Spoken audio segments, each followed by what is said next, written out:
And we are live already. Well, that was quick. Yeah. So Friday, 22nd February 2019. It's Armin, Matt, Wolfgang, and myself. We are going to write some backend tests for the human connection backend. And we try to learn more about the architecture of the backend. It's not so intuitive. We're not using any framework. We're just using Node.js, and that's it. And we're using a couple of libraries in a sensible manner. But the problem is these three libraries are not connected in any way. So there's no documentation how to use all of them together. And I learned it last week, and I would like to share this knowledge with you. Also, we are testing the backend when we're writing tests, and we learn the architecture on the side. Yeah, maybe I'll share my screen. Yes. So I've seen, Matt, you already have implemented one test, correct? Yes. That's awesome. So I run one test, and maybe with a little luck, everything is working correctly. With me, it worked correctly.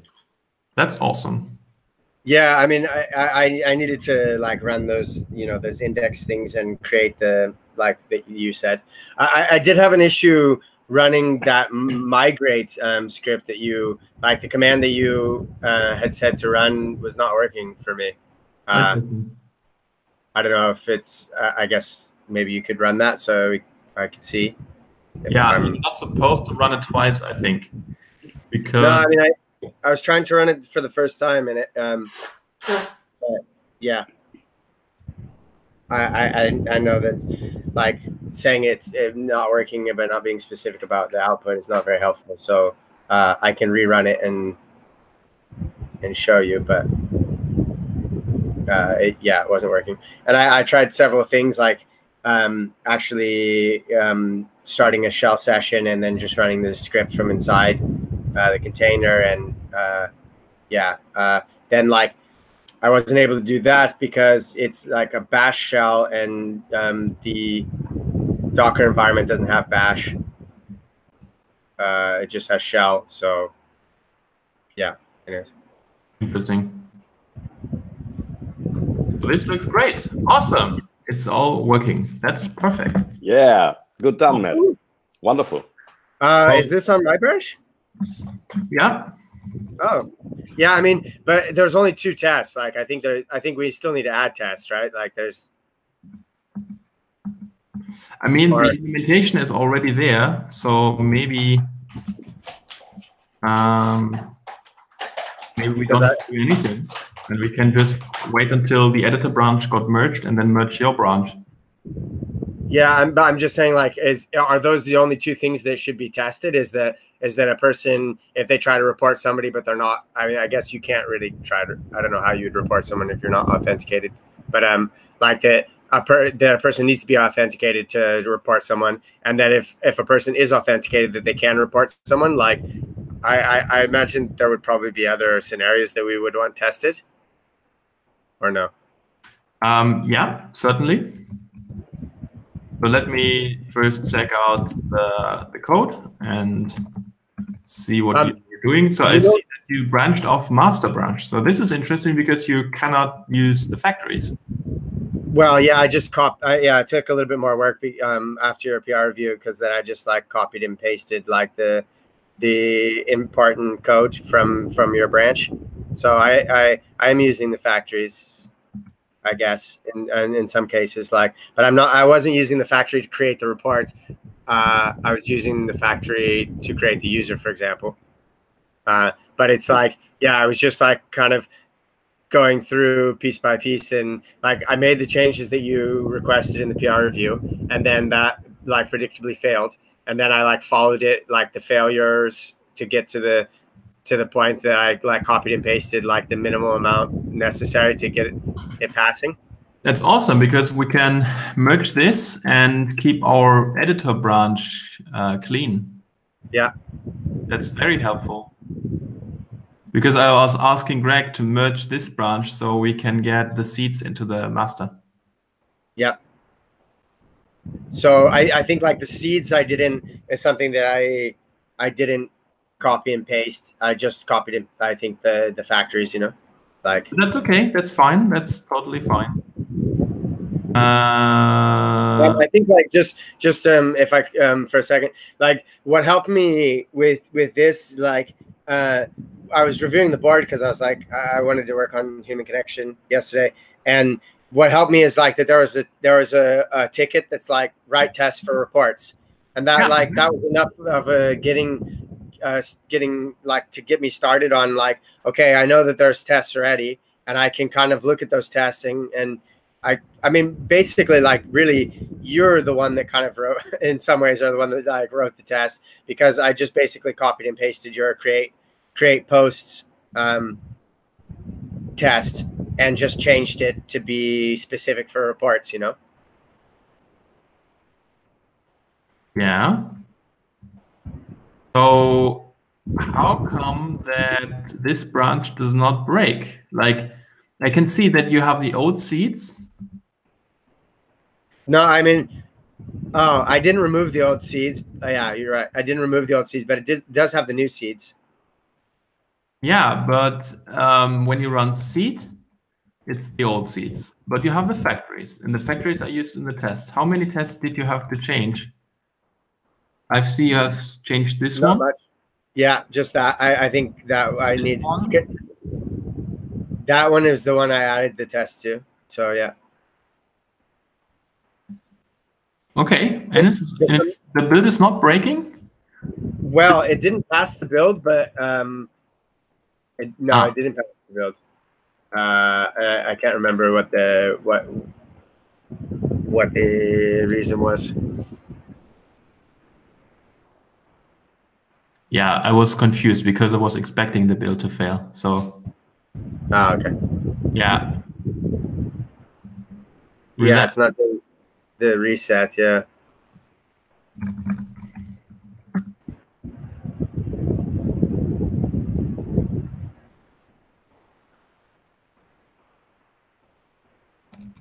But we can make this very easy.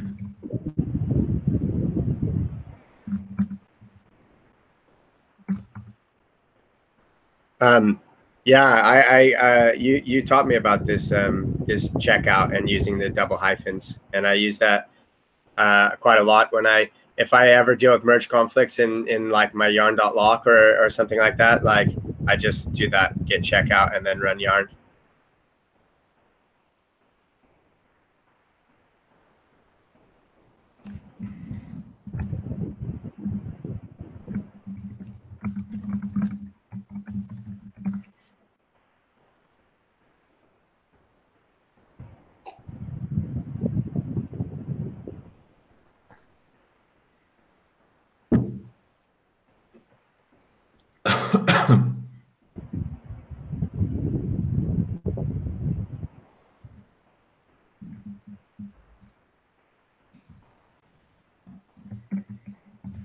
But like, I think like the idea though, if I understood, like when I first was trying to do this, I was trying to, instead of writing the mutation, I was trying to use the factories. Yeah, that's great. And that wasn't working, but I think maybe looking back at it, it might not have been working because I wasn't using like factory.create. I think I was just trying to say create.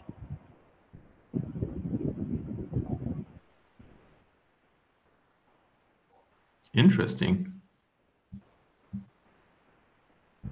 Seems in the news we don't have locations. And there are some categories which are not connected. But Cedar is working. Fix yarn run db reset push. So we can see if the next build is going to fail. Yep. And in the meantime, so sorry, I guess like well, I was saying I copied and pasted. I guess like a better way of doing that would have been the way you did it. Like, but basically what you did was you checked out, like, so you basically changed it to be the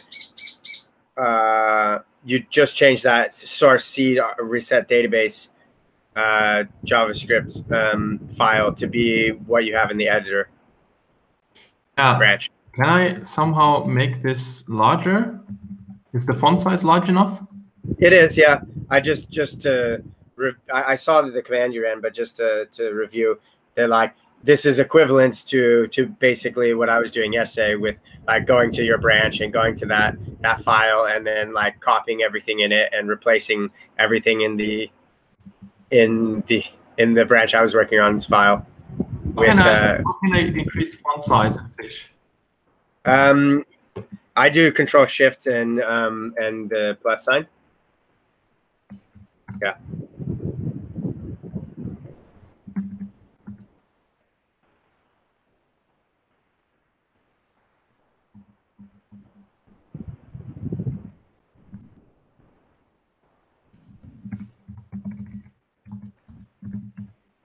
It's not about Fish. It's my terminal emulator.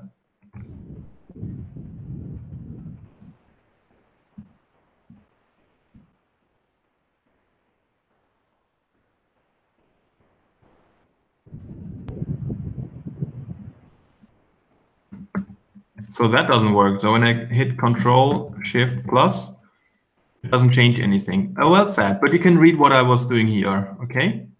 Yeah. So does everyone understands what's going on here? Yes, I think so. So checkout is an overloaded command. It can do many things. It can mean you check out the branch, or it can mean, or you can use it to check out certain files from a branch into your current branch. So I don't want to change the branch right now. I just want to have one file, and it should override the file at the same location. Mm-hmm. And therefore, when I say show, you can see it's changing exactly that particular file. Okay, that should make our build at least get through. I mean, the reason I was reflecting on that is because like that's a much faster way of doing what I was doing yesterday. Yeah, you copy pasted it from the editor, right? Yeah, I was just like going to file by file and like copy, paste. So you are a hand worker. Yeah. Yeah, he likes manual work. Yeah. Work harder, not smarter. Okay, got that sorted. Now, I think this test is great, and maybe we can get that merged very soon because it's not changing anything.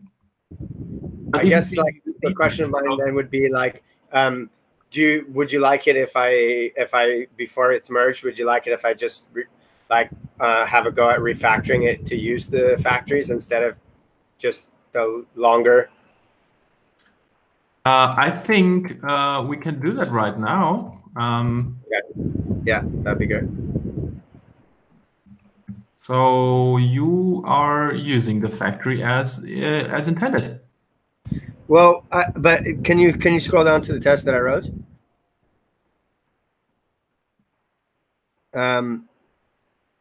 Oh, right. Okay.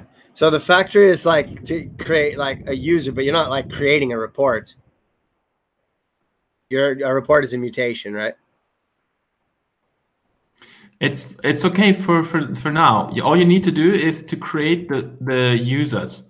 So the confusing part is here. When you run factories, so the factories are intended to create test data, yeah, and not test the backend. So Greg always confuses this.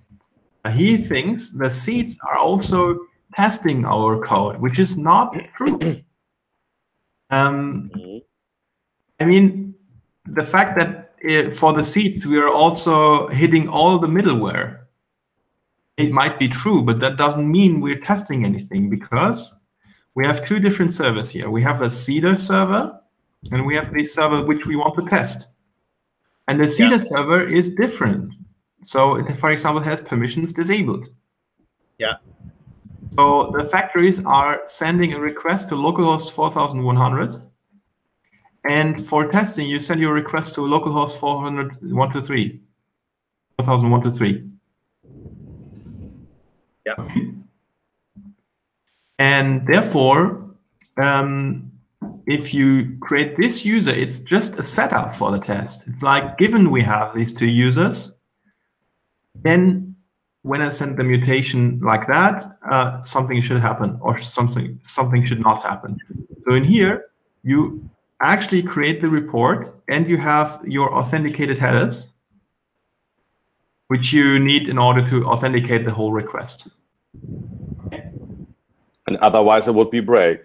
It would break.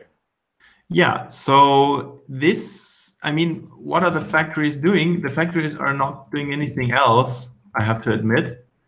So I have this thing here. It's created when you run factory, like this capital F factory. Then you get, as a result, you get this thing back. And it's having a GraphQL which has, which might have some headers for authentication. So GraphQL client comes from GraphQL request. GraphQL request is like a minimal GraphQL client. And if you want to send a request with headers, you have to pass those headers in the initial constructor.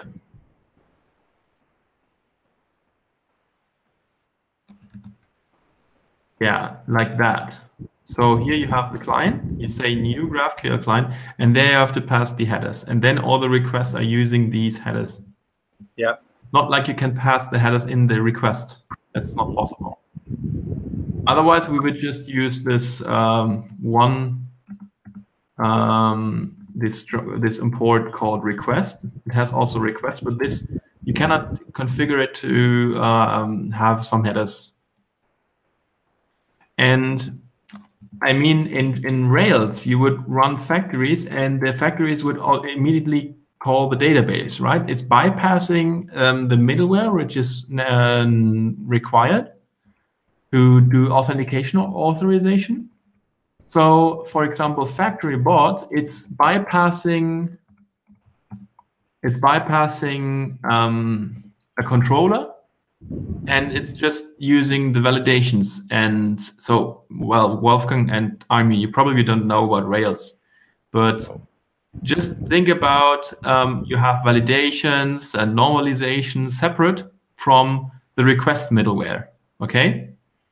And if you run the factories, you just want to get some data in the database, but you want to have your passwords encrypted, and you want to ensure that unique constraints are met, and so on. So that's what you want, right? And for us, there's just no way of bypassing some middleware without having some behavior, right? So we want, for example, password middleware is always encrypting passwords, right? So for factories, we want that. And also the resolvers. If you create a post,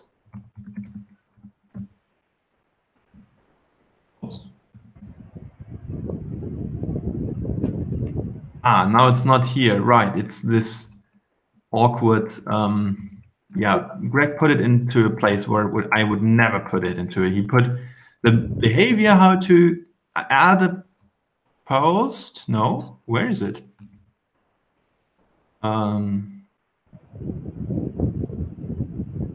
Matt, can you help me? I'm looking for the code where Matt is adding the author to the post. I don't know if I know where that is. Maybe that's on the editor branch. I think that's on the editor branch. So Yeah, on the editor branch, we have actually on the editor branch we have it here, and there he's creating, for every post, he's creating the author. And for the factories, we would like to specify the author of the post, right? And since we have to go through the entire middleware, we have to send a request and we have to authenticate the request. Does it make sense? Mm-hmm. Yes. Yes. As an example, let's see the seeds.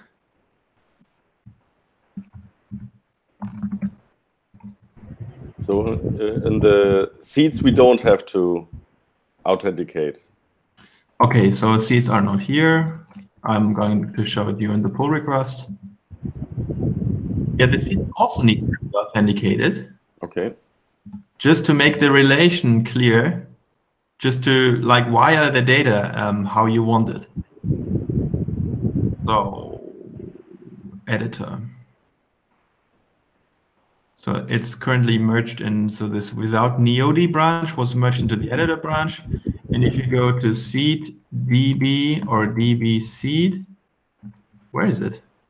Yeah, it was CDB. Seed-db, right? Yeah, .js. Ah, there it is. So this is where on the branch where we still use the old factories.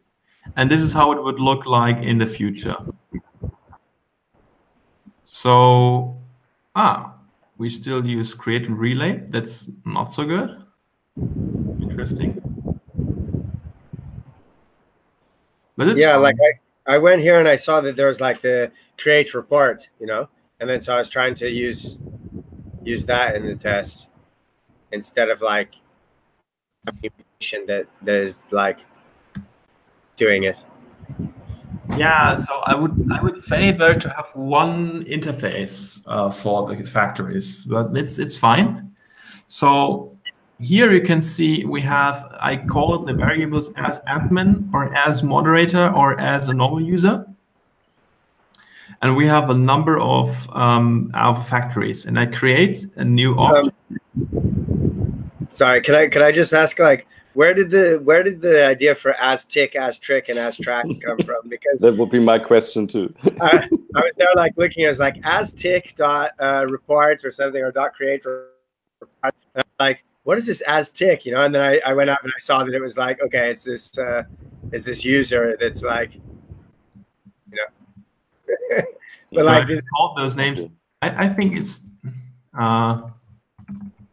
I thought it's like the three grandchildren of Doug. Sure. Yes. Mm-hmm. Yeah. Okay. Sorry. Okay. Okay. Good times. Yeah. But are they also called tick, tick, and track in English? Because tick also means Zecke in German. I'm not quite sure if I accidentally used the German names for them. Are they different? I'm not sure.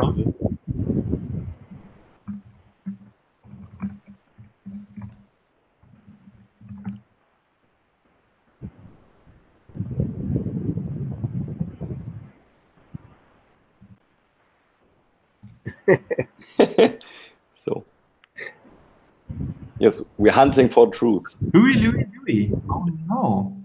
Yeah, that I know. You, Dewey, and Louis. Yeah, okay. So the I guess the important thing is that they rhyme.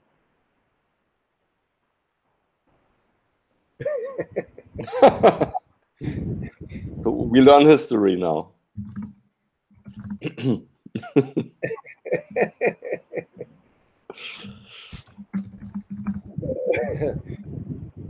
Yeah, that's German.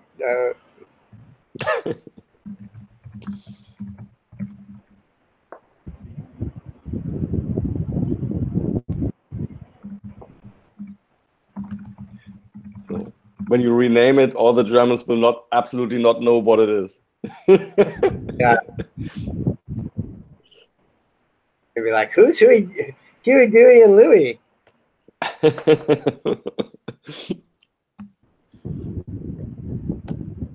Okay, fair enough. So I can't scroll at the moment. Hopefully I can scroll again. So that's why we have as tick. Yeah. So what I want to say is, like, previously I created the user, and now I want to have something that can create posts and comment things, like from the point of view of one user, right? And therefore I say I create all these promises, and then I have all these three things, and later on I can create a post from the point of view of the admin. Because if you look into this pull request, we have this create post thing, and the author is taken from the context, and the context is like the authenticated author. And the user ID of the author is the ID of the authenticated user. So every time you create a post, it's automatically assigned to the current authenticated user. And there's no way we can create the author from our factories. Do you see the problem now? Matt, Wolfgang, Armin. I think so. Yeah, and that's why we have this method as is authenticated, or authenticate as, exactly. So this is authenticating this instance here with one GraphQL client that has these headers. Right, so I get the authenticated headers with the email password on the seed server host, not the test server host, by the way. And then you have this GraphQL client, which has the headers authenticated, and they just have to say request, request, and so on. And you can, in this case, as admin, create posts. Yeah, that's it for now, because the comments don't have this at the moment. So here we can see that we say relate comment author, and we like manually set the outgoing user to the comments. So this user U3 should be, I think, as user. So you would say as user relate, or maybe you would write something else, maybe something like as user create comment or something like that, and you just give it the ID, post ID or something. I don't know, right? So we have to make our own factories. I don't know how the interface would look like in the end, but it would definitely start with as user. Yeah, yeah. I mean, you have that already, like with the reports, right? Yeah. So the reports. Because that's what got us sidetracked on that. As tick is like as tick.create, you know. Really? Yeah. I mean. Oh yeah. Yeah. Yeah. Yeah. So here we don't see the user where the relation is coming from. He just says, okay, as this user, I want to report something. In this case, a comment. So C1 is the idea of a comment. Add comment here. And yeah, and I don't know why we have this, by the way. So I think this is redundant, because when you have the relationship between comment and oh, that's the old seeds, right? They don't have reports. Yeah, so the old seeds don't have reports. Okay, let's quickly check out the seeds of the new editor branch. Does it make sense, Wolfgang, Matt, and so on? Is it helpful? Yes. Mm-hmm. Yes. I mean, like, also, I guess what would be helpful for me, like, is to know at some point, like, have tickets that are similar to the one for report. That's like, we want tests on this, you know, specifically, because that's what wasn't exactly clear to me yesterday in the meeting. You know, it's like, okay, I understand we need tests, but like tests for what? Like tests for everything, tests for And like, what does everything even mean, you know?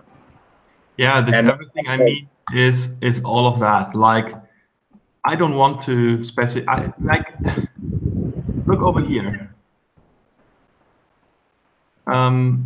We have. Oh no, I'm not having the backend started. yeah, there's the like the create all those create post, create user, add user to. Yeah, and it's all open right now. So basically what you could do right now is you send a request to the backend and you create a comment for another user. Yeah, because it's not. It's like you say the from and the to, right? So you can say from me. Yeah. Or from someone else, for example. Yeah. I could be sending, like making comments and saying they're from someone else, even though they're actually from me, because the from is not being pulled from the headers. It's being pulled from, it's like hard coded in. Exactly.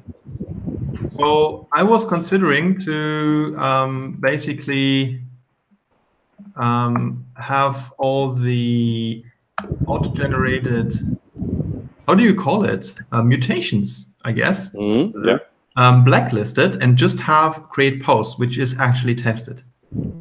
Unfortunately, Neo4j GraphQL JS doesn't have a whitelist. It has just a blacklist.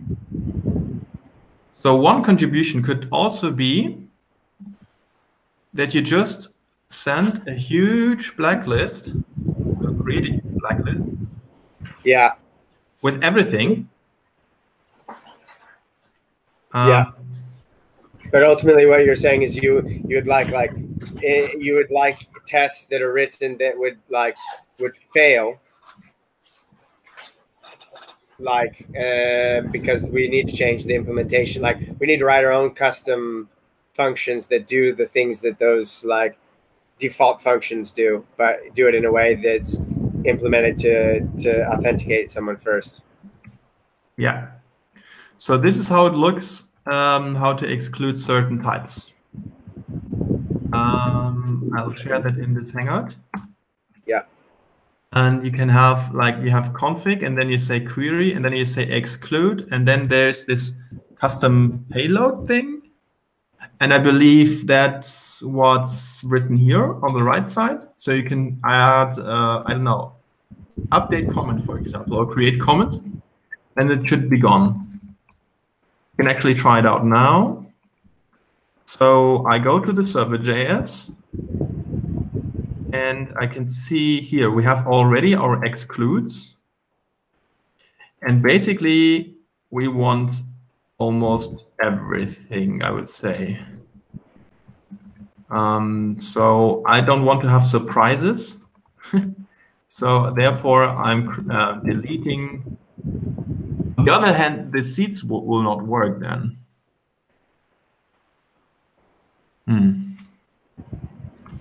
Yeah, maybe we should just create like, yeah, but just try it out. Just try it out for the moment and see if create comment is now gone.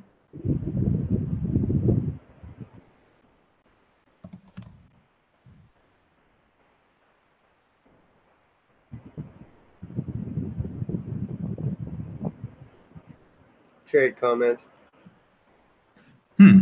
Still there.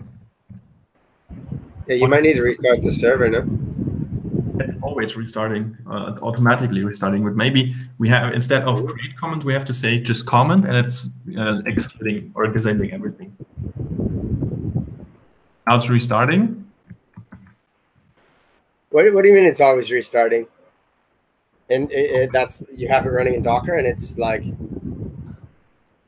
Oh, it's running nodemon, and it's restarting. All right. So when I had comment, it's crashing. So I added comments, plural. Maybe it's different now. I don't know. But this is like a security failure. It's still there.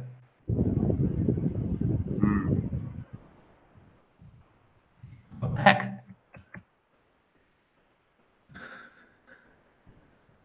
Yeah, but basically we have to create tests for all of that. We could, to go back to the reports test, we could actually, so now I'm on the editor again, right? So I want to show you one thing. Can I just, so these tests that we're creating, they're all going to live in this GraphQL schema.test. We want to make this a little bit, we don't want to put everything in one file, I would say. Yeah. So the resolvers all go here. So this is one huge object. What you could do is you can import a file and then say ... posts. And then you have all the post resolvers. And import it from the file up here. And then we can create a test next to that. For example, add a folder resolvers. Put all our resolvers there. And then we would, similar to the middlewares, we have one index that's exporting like everything. Mm-hmm. And then we hook that into our GraphQL schema.js. Does it make sense? Yes.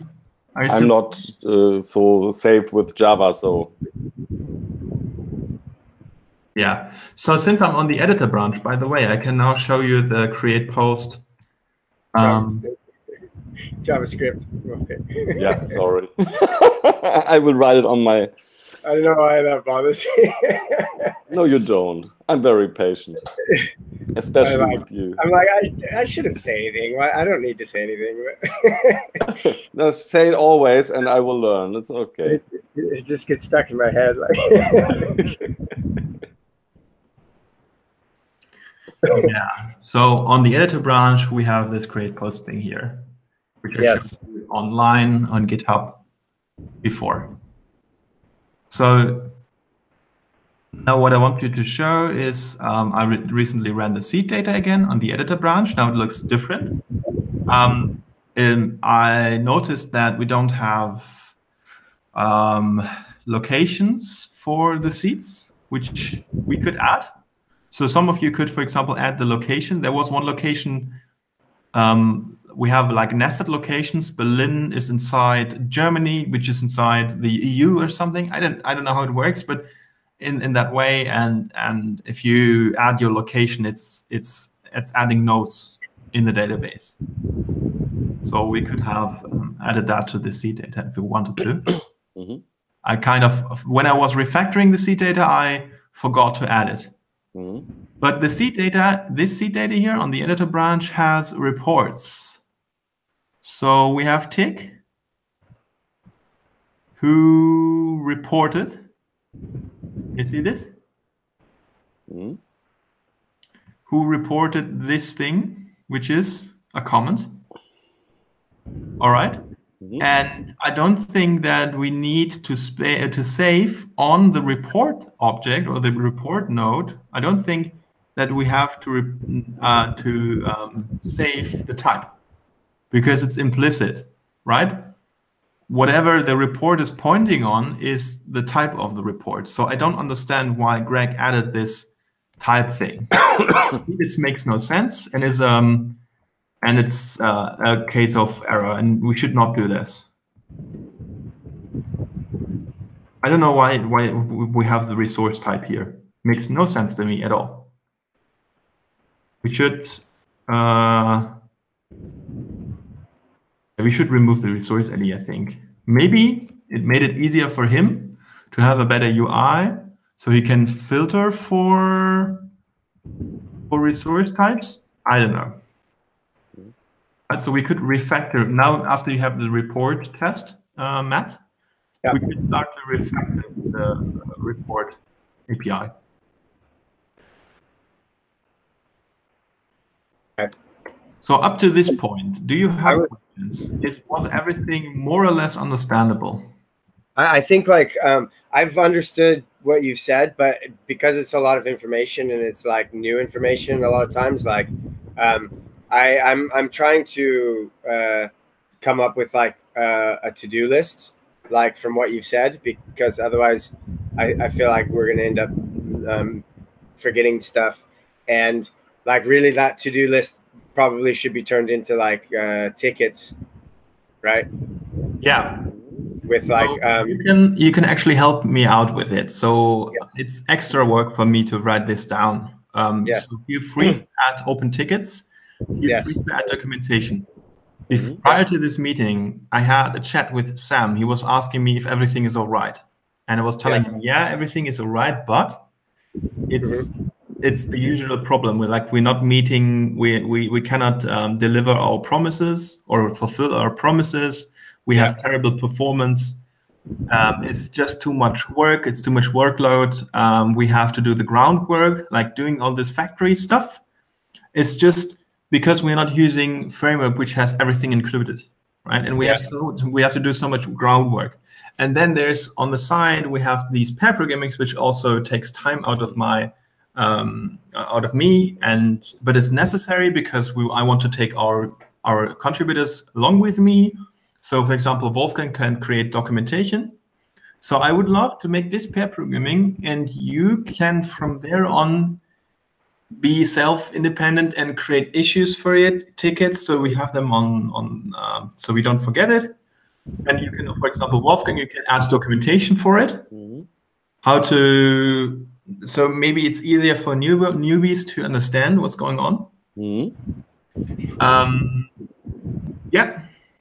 So I have a question for the database, for the relationships, because I find out that you can add, you can make a friends relation more than once, and a following relation more than once. Is there a way to restrict it by the database, or then we could test it? Exactly. So that's a very good question, and I had the same idea in my mind. So we have so many things we want to validate, right? Starting from a post should always have exactly one author. A comment should always have exactly one author. A comment should have exactly one post, which is commenting. A friend relationship should be only once between to friends. Yeah, actually, and a friend relationship always in both directions. Can I be exactly? Can I be the mathematical term is called symmetric. It's going both ways. Yeah. Either it's both ways, or it's no ways. Yeah. Or it's not. That's different from following. I can follow you, but you don't follow me. So exactly. So in Rails, we would have validations for it. It's all super easy. So from Rails, I'm accustomed to. I just create the validation and it's done, right? So I can basically trust the validations that Rails are providing us for Neo4j. I have no idea if there are libraries for it that help us to do it. I have no idea how we can test it or how we can ensure that it's actually working. So you don't know if it's a kind of a constraint or something like that, no? It's a constraint, exactly. Yeah. These are all constraints. Are there constraints in Neo4j? You don't know. Okay. I hope so. Okay, then we can try to find out. Yeah, there is always a way. So I know that there are unique constraints. So one thing you could do is you add a property. So I believe there is a unique constraint for the whole thing. But since I know that there's a unique constraint already for a label of a node, you could create the label with the IDs of the from and to and make a unique constraint on that. That would be a workaround if there is no unique constraint on the object itself. But actually, no, much easier. So just think if there's, you can, it's so easy. You can unique constraints on more than one property. And that's also how you would do it in a SQL database. So in an SQL database, you had a unique constraint on the relationship table for both foreign keys. And you say each pair, So the same from and to foreign key should be there only once. This should be unique, and then that's it. And there So should my problem is I never have worked with databases before, so I don't know anything about that. Okay. Yes. So, yeah. So we have the graph database with relationships, and if you would do the same thing in a SQL database where you have tables, you would have a join table. So you have users, and in this case it would be a self relationship. So you have users, and that's it. And you have another join table where you're saying this user is befriended with that user. And if you have a unique constraint on the from and to column of the database table, then you say this pair should only be once or never. That's the unique constraint. It should never be. There should never be a duplicate of it, and so you have one friend relationship all the time. So I will try out. Otherwise, when I don't find, there's a number of constraints we already have. So all slugs should be unique. All IDs should be unique. For all the relationships, most of them should be only once. There are some relationships that are always required. So comments need an author and a post. Always. So the constraints are always there. The unique constraints are there, and then I can. Yeah, there's in the migrate.sh that new script that we were talking about, that has like some constraints that give you an example of it. Yeah, so I'm sharing my screen again, and I will show you this migrate script. So this is just a start, and it's creating the search index and 4 unique constraints. Okay. And I guess that you can create relationship constraints in a similar fashion, but I don't know. Okay, then I will have a look. Yeah. I will be off for a couple of minutes, and you can have a chat in the meantime and also entertain Armin, who didn't say anything up to now. Yeah, we do. Yeah, I worked on for what to add to the backend. I thought about what to add to the backend and how. If it goes, or what we need to it. So that would be a question probably maybe for Robert too. Now he's gone. I mean, there was, I guess, one of the things, I don't know about one of the things that he said was that we need to refactor the report API. What? I don't know. I don't understand it. We need to refactor the report API. The report API. Yeah, like a person can report like contents, like if they find it offensive or something, and they can also report people if they find them abusive or whatever. And so he was saying that at the moment, like I need to.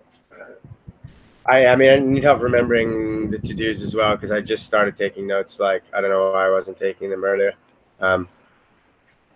Yeah. Silly. Just the reported content does not need to contain type.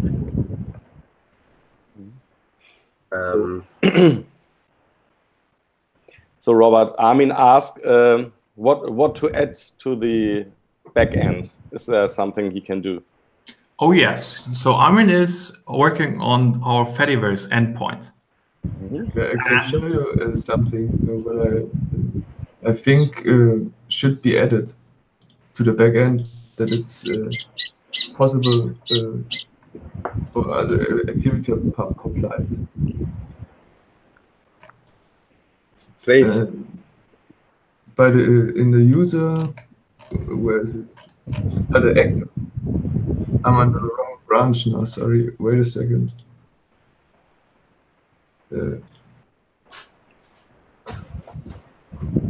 So I believe we need actor ID and post IDs, or article IDs or whatever they are called in ActivityPub for all our objects. So here for the user, I think we need to add. So for the an actor ID, through the actor ID, we have to switch.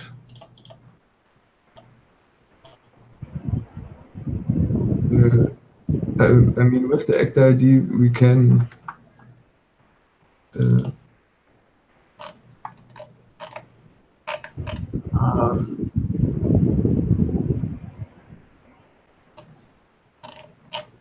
One moment here.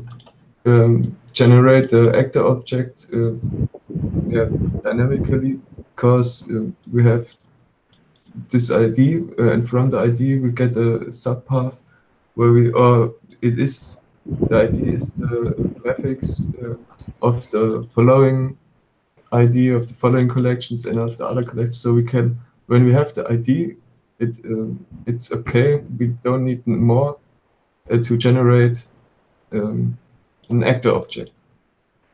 So I see. So the create actor is creating a JSON, which you, in your case, are passing into the Mongo database, correct? Yes. And now receiving.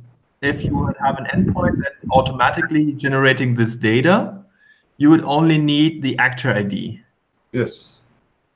Perfect. For the actors. So go ahead, create an actor ID, which also should be unique, right?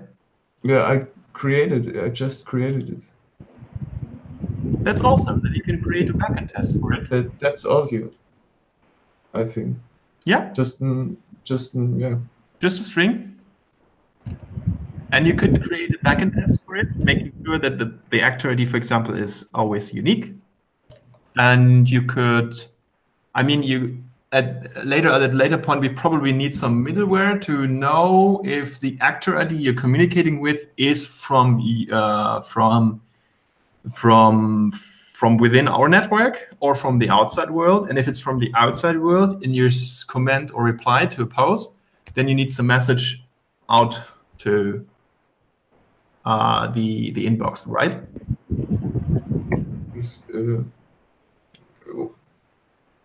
Can you repeat it, please? I was thinking about how to have different behavior if you interact with a user from Human Connection or with a user from Mastodon. And if at some point, we probably have to check if we are writing a message to someone from our network, then we don't have to do anything. And if we write a message to someone who is from the outside world, the backend will need to write to send out HTTP requests to Mastodon and friends, right? Do you mean if requests come from to defer, if requests come from Mastodon or from other network? Exactly. You distinguish if the post, for example, you're replying to is coming from Mastodon or from a user from our network. Something like that. Yeah, I thought in the wait a second. Deferring through the HTTP headers when someone wants to receive a post, the other way around. I thought when you receive a post, you could someone is asking want to get the outbox from a Mastodon instance. Then you maybe can show a note instead of an article. I'm not familiar with ActivityPub so much. I just trust you when you say all we need for now is actor ID. Yeah, just one step at a time. I'm already going too much into the future. Yes, and for the posts, I think there need to be an activity ID and an AP2 or activity2 or just two and CC. So AP CC. these Right. things, I think, need to be added to the post. Right. I mean, one question: would it actually be possible? I mean, the app that you're currently implementing is an Express app, right? Yeah. Would it be possible to, at some point, merge the both repositories and put the implementation on a separate route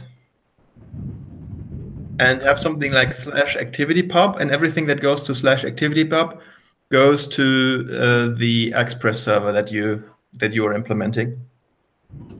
Yeah, you can. Yes.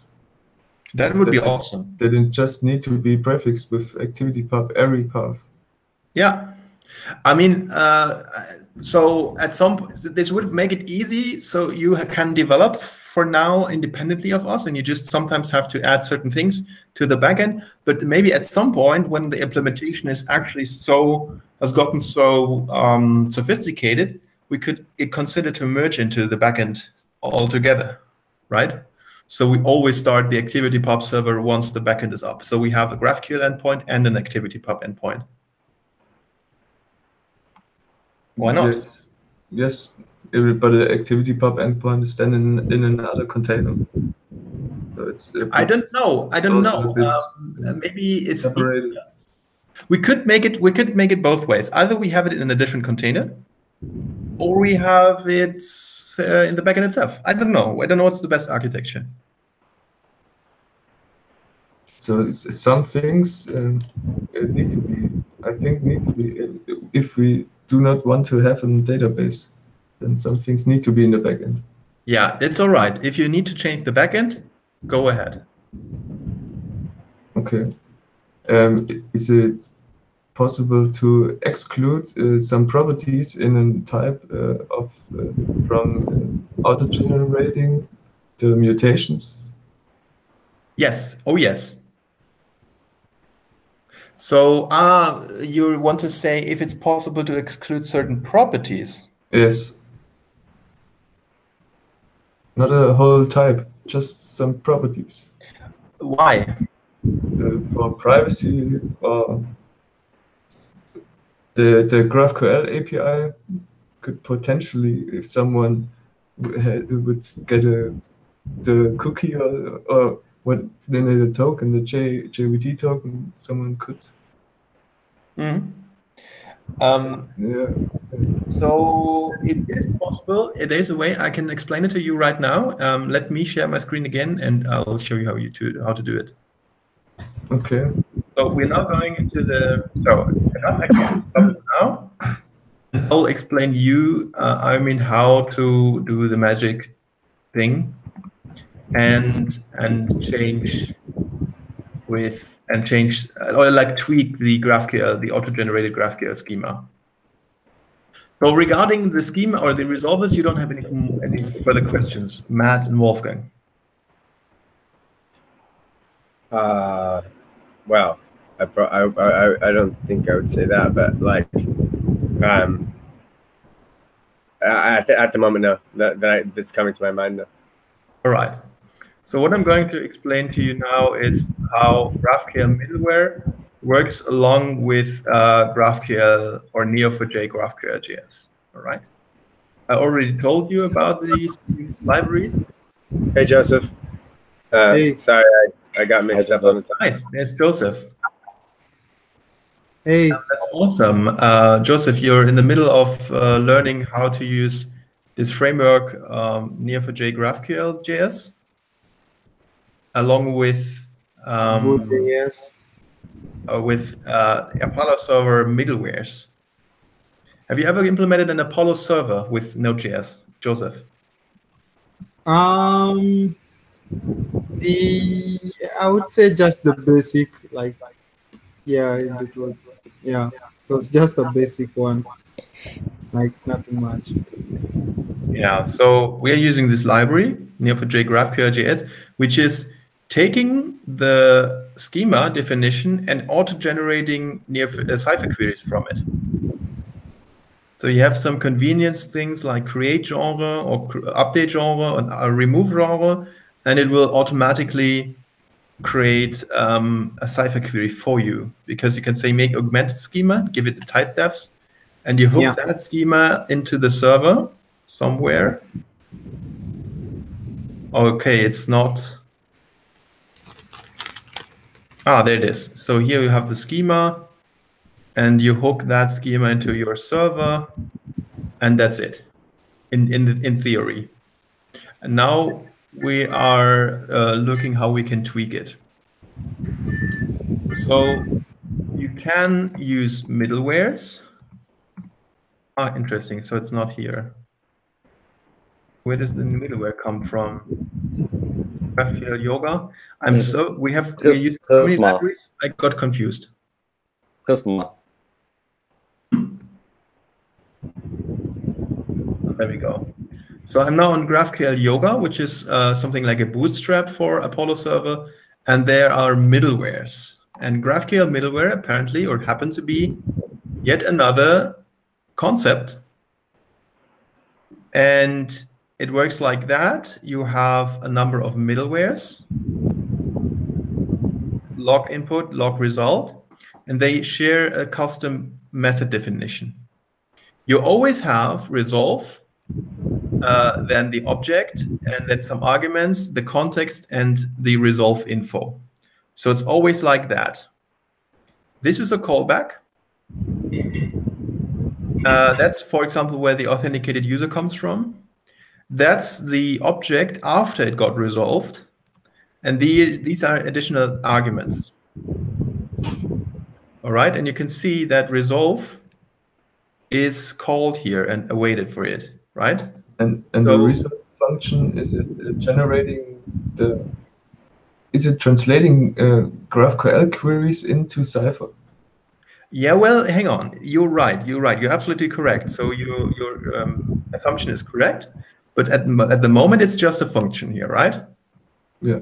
And the resolve function, so after we pass through all the middlewares, so one middleware is calling the other. So you have an array of middlewares, and you start with this one, then with this one, as you can see here, log input, log input, then log result, and then the resolver. So middlewares are iterated in that order, and then you iterate out of them, right? So resolve, once resolve is resolved, this is the result of the resolver plus all middlewares in front of it. Okay, so when you are in log input, you have passed through log result already. Does it make sense? Because you have go from, like, the request goes like this. Once it's reaching the resolver, it goes all the way back. Does it make sense? Yes. Yeah. So the GraphQL query which comes in, you can, the arguments and so on, you can alter some if you want, and then through the resolve function, the query is then translated through executing all middleware functions and Exactly. back Cypher. We have a number of middlewares. Here are all the middlewares. This is our array. So we go first to the password middleware, then the data middleware, Slugify middleware, and so on and so on and so on. So the ID middleware, then we reach the resolver, and then we go all the way up. First the ID middleware, and so on and so on and so on and so on, until here. Right? And then we send something back to the user. The magic with the Cypher queries happen in the resolver. Therefore, we have to go into this file because we have no resolvers folder right now, but I would say we should definitely have middleware and resolvers in folders because they tend to get very complex. So the resolvers, so okay, the resolvers is an object and it has query and mutation, and that's it, all right? So that's the top level hierarchy. You can add custom resolvers like this. If you add custom resolvers, then they will show up here. Oops, sorry. Okay, so this is a custom resolver, so that's why it's showing up here. Does it make sense? Yeah. What does it actually do? So it's just returning. Okay, so it's easy. What is it returning? So it's not only it's also probably here is logged. There we go. So here we go. So it's not just the resolver. So we have the query here. It's logged in Boolean, and this corresponds with a resolver with the same name in the query object. All right. Mm-hmm. Yeah. So does it work like that? Broken. I think you need some response. Or are there some function or some mutations or queries where you need no response? Or queries, it makes no sense, but mutations. Cannot read property selections of undefined.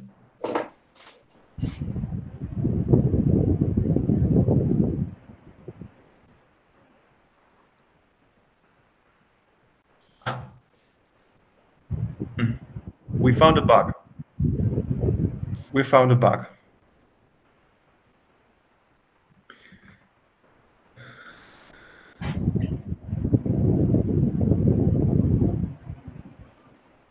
Yeah, there we go. We just found a bug. Okay, let's fix this bug.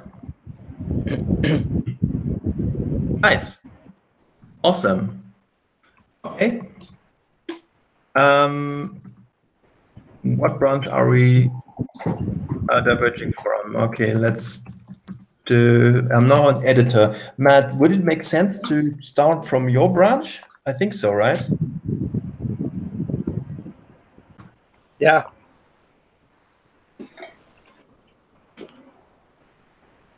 And now the ID middleware is gone.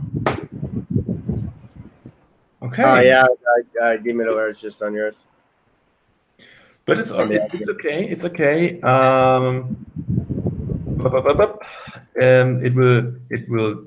It will break anyways, or does it? No, it doesn't. It doesn't break.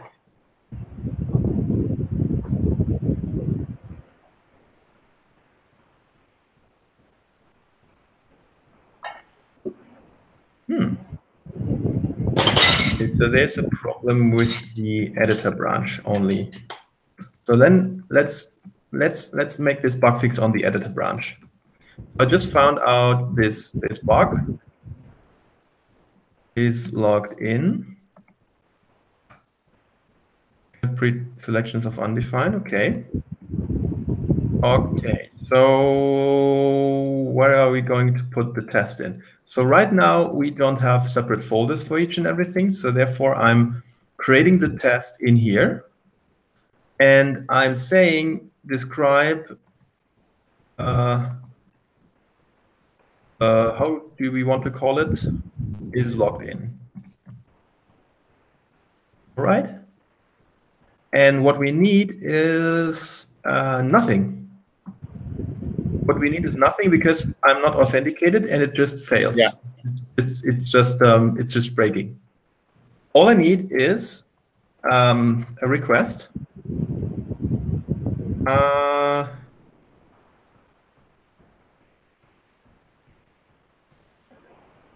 Request. Maybe we say, okay, returns false. Given that we are unauthenticated. Thank you so much, everyone, to making me aware about this bug. And also like writing a test for it is helpful for us because it's So we're expecting to resolve and to equal. By the way, where does the resolve come from? We are using a test runner called Jest. And this is how you test asynchronous methods. So I'm going to share the link. One way, right? Because there's like, I've found like 4 or 5 different ways in Jest that you can test that. But I quite like this. I haven't started using it really, but yeah. So expect is returning a promise because you are waiting for it, and it has this resolve thing, and this resolve thing is having the response type, and then you can compare it just as usual, like with to be or to equal. To equal is this here. So you can equal, what is doing? It's calling a deep equality, which makes sense if we have a JSON response. And we know the exact JSON response that we are expecting.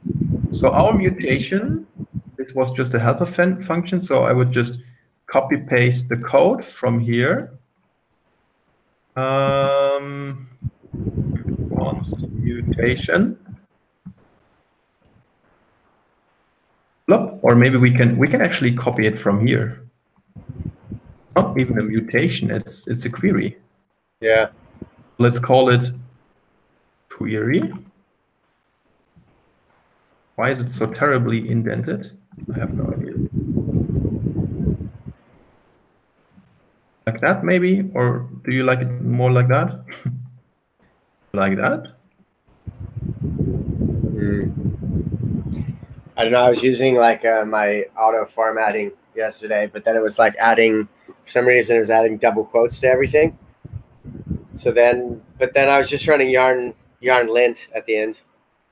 So I think this is probably the nicest way because it's a short query. We can put it on one line. Yeah. Now I remove mutation. I just say query, and I expect it to resolve. And what should it return? It should return data with a Boolean.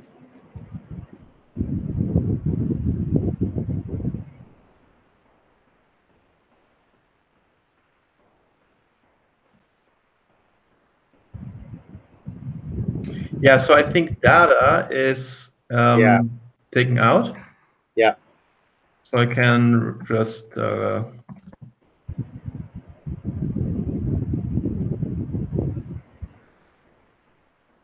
it like that. We remove the quotation marks and the space. Does it look? Oh, it's fitting on one line. Nice. Okay, that's it.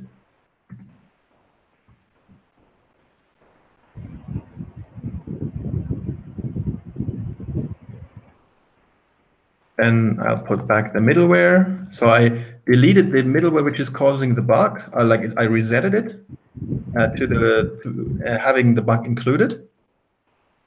Now I'm running the tests and I'm expecting one test to fail. Does it make sense? Mm-hmm.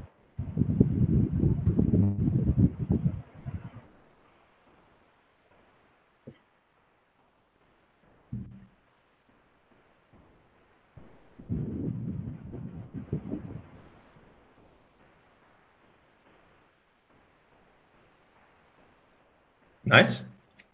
Perfect. One test fails. Oh, because of syntax error. Oops. Like that. Yeah. What I can also do is I can also GraphQL. Middleware. Okay, GraphQL schema.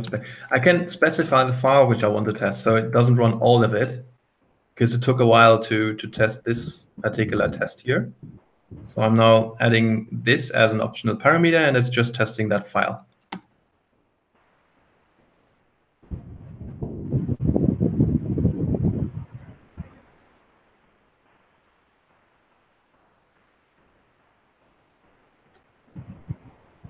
It was wrong.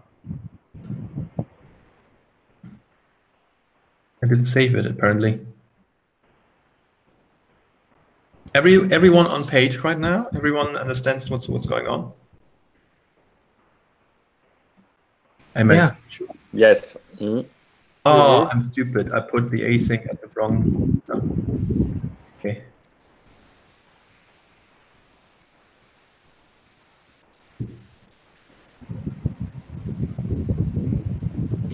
By the way, Matt, I would prefer to use this style, this expect style.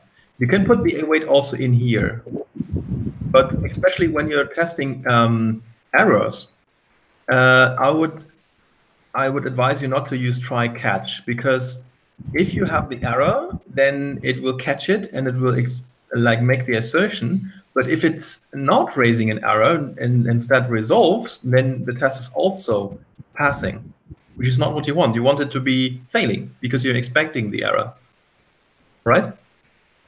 Mm. Yeah. Yes.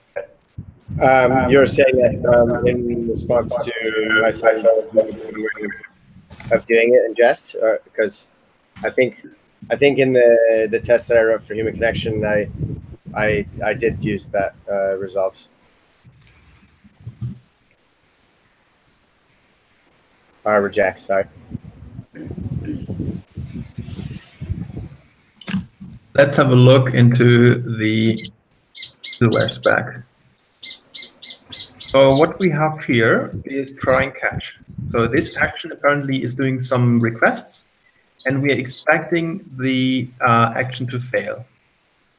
If the action resolves, catch, and the expectation here is skipped, can appear. This is not what we want. So to make sure that the test is rejecting as we want it, I added this test. So it rejects, and it's throwing not authorized, and that's it. And here I'm testing the response data from the error, which is only available if we have an error after all. All right? Does it make sense? So this is like a double check.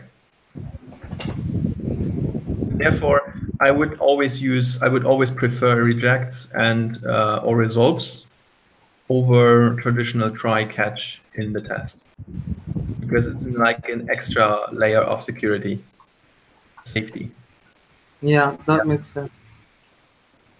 So now everything is failing as expected. We can reproduce the is logged in bug. So this is a success, and therefore I'm on the editor branch and I'm saying git commit expose bug if in what exactly are we exposing? So expose bug in is logged in. Maybe we just the middleware, the ID middleware was adding selection fields to the resolve. I will come back to that later. What this is info. The middleware was adding selection fields to the resolve info, even if the selection fields were empty. This caused a bug if for each resolve function, including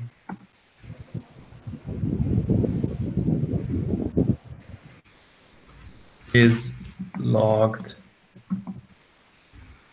in,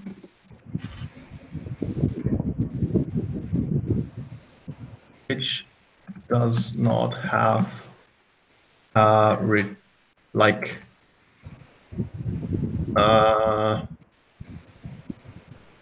which does not have, how do you call the curly braces after the call here? Like Parentheses. yeah, Curly braces, I know, but I don't know. I'm having troubles to use the correct term for GraphQL, which does not have any additional curly braces after the how is it called? Parentheses or what are you No, looking for? yeah, the curly braces, but after the query. Okay. That makes sense.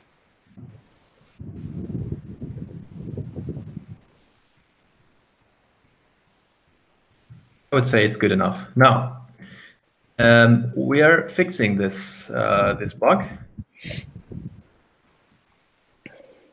and so the bug is calling when when field nodes is when field nodes is empty, selection set will be undefined, and that will raise the error.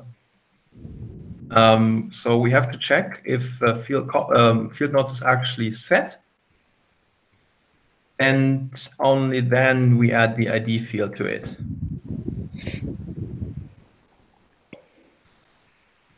I think. So what is actually resolve info? Maybe that's interesting for you. So resolve info comes from this Apollo server thing. Hang on a second. I will quickly close the door. My flatmate got into my room and making some noise.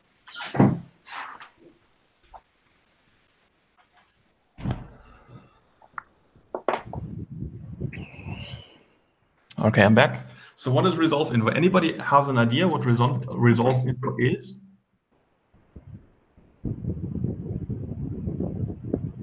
Are you still alive? Yes. I don't know. Barely.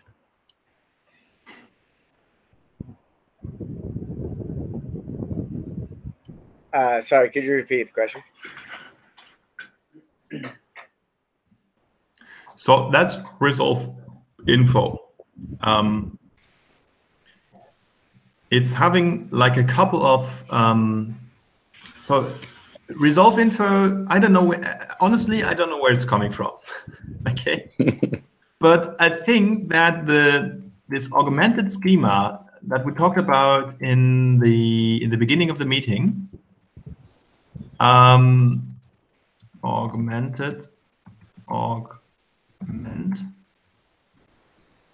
No. And there we go. So I believe that this augmented schema, which is taking the type definitions and doing some magic, or maybe, no. I think resolve info will get passed to graph. Oh, no, I'm confused. Honestly, I'm a little bit lost.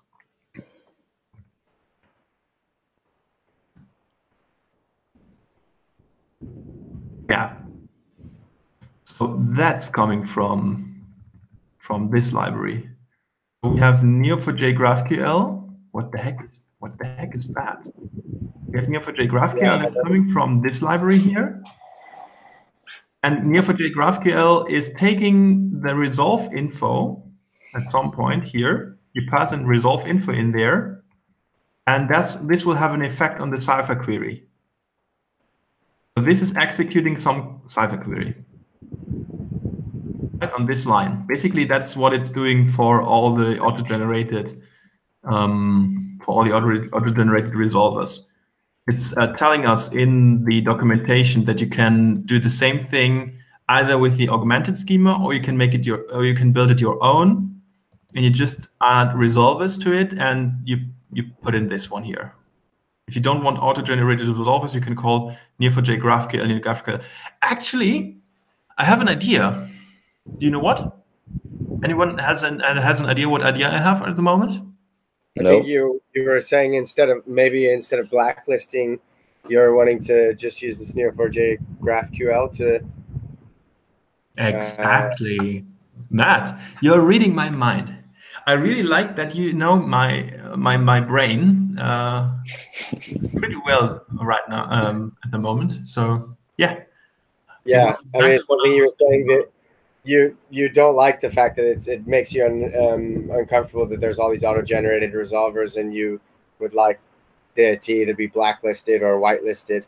Yeah, I wanted to be whitelisted, and this is a way how we can actually implement our whitelist. We just go through all the auto-generated resolvers one by one, and we add our own resolver, and we just specify Neo4j GraphQL, put everything in there, and then we're done.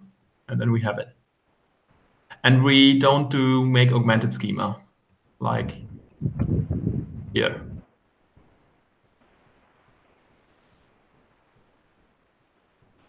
Yeah. Yeah, exactly. And that's apparently everything that this framework needs is you need the driver in the context. And if you want, you can add the schema to it, which in our case we wouldn't do because we have our own. And then it's doing the magic with the magic part.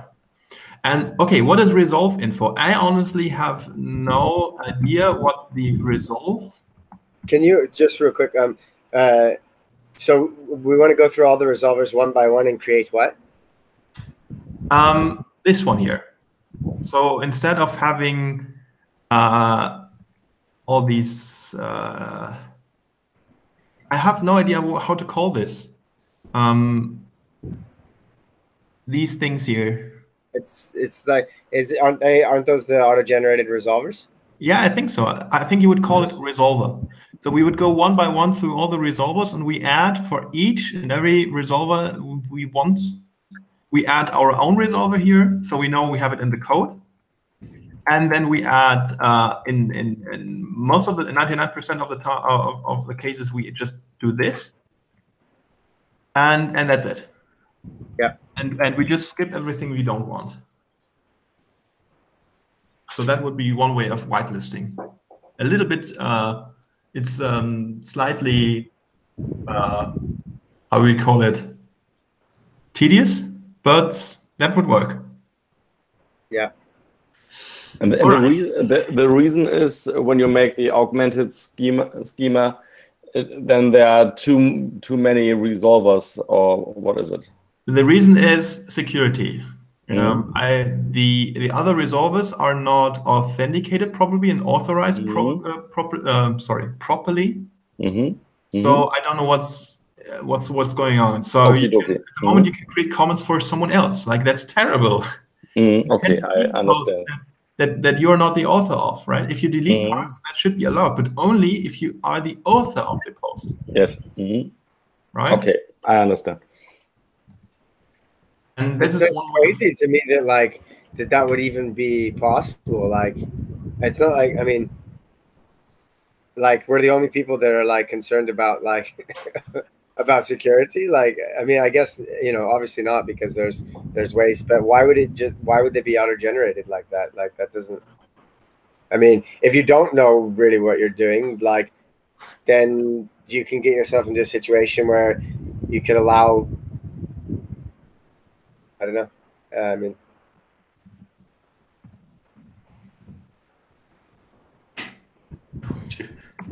one closed.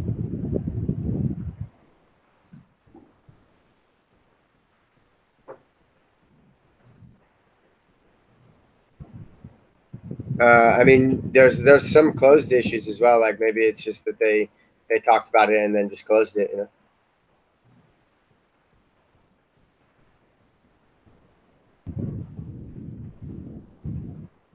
Say it again. When you were searching like for security, I think there was a closed issue that maybe they might have talked about it and then just closed it. Yeah, there's like one closed issue. No. I don't know. Okay. Yeah, but you see the problem, okay? Maybe one of you can create an issue here. Please do it. Yeah. You can save me some keystrokes. Yeah. And also, you get a green tick on GitHub when you create issues. Oh yes, I have enough green ticks, so feel free to open issues here. Yeah.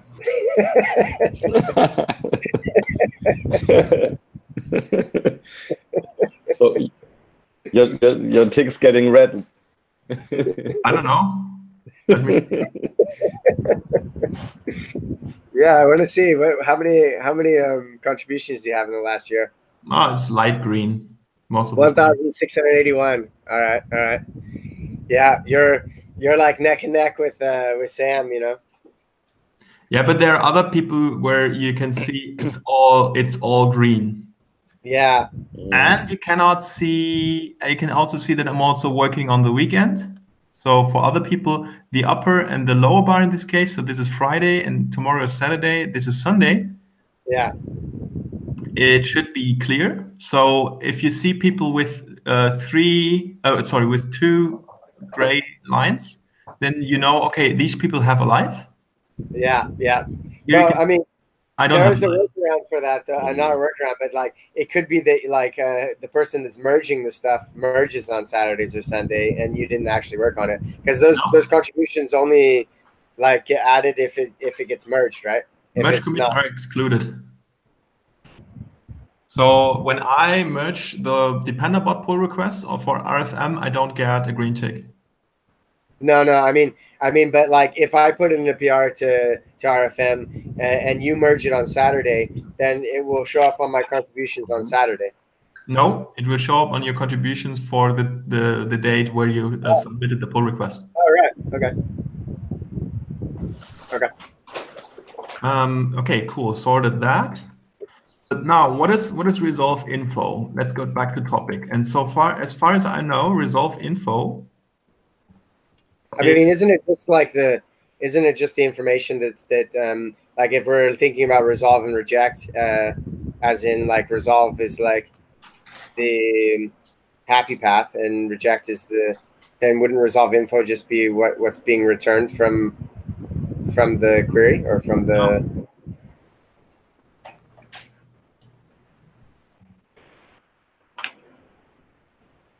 So resolve info is always there, no matter if the resolve info is there before you hit the resolver, right? The resolve info is passed to the resolver.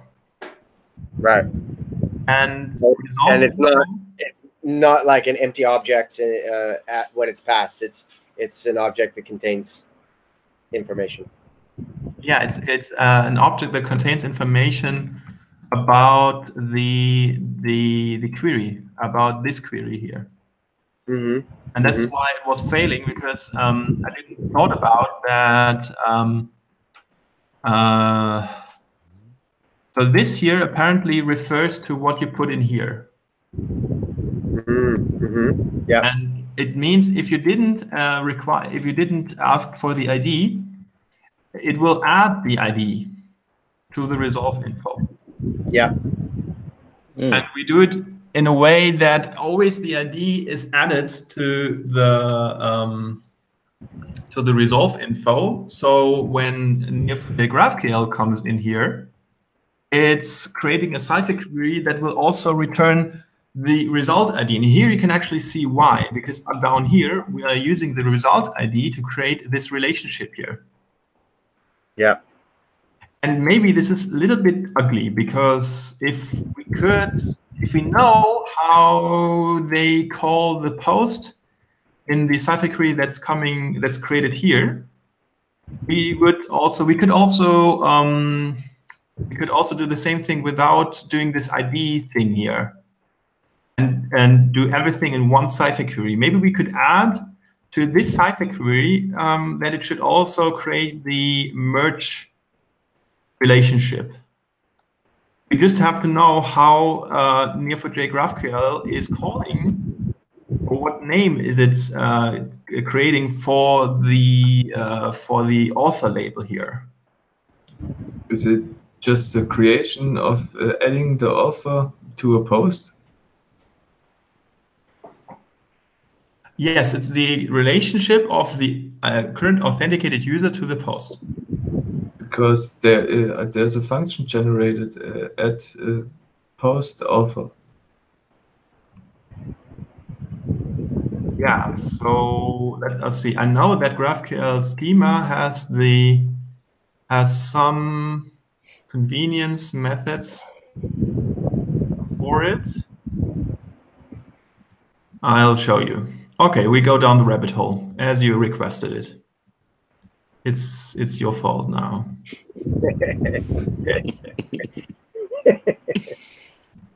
So there's API reference, and we have Neo4j GraphQL, augment schema, make augmented schema. So augment schema and make augmented schema happen in this server file. These three, Neo4j GraphQL.js, Cypher query, and Cypher mutation, you can use that in the actual resolver. GraphQL resolver functions, but there's also Cypher query. And Cypher query and Cypher mutation returns a string. Mm-hmm. Mhm. Oh, it's also returning an object. A string and an object. Yeah.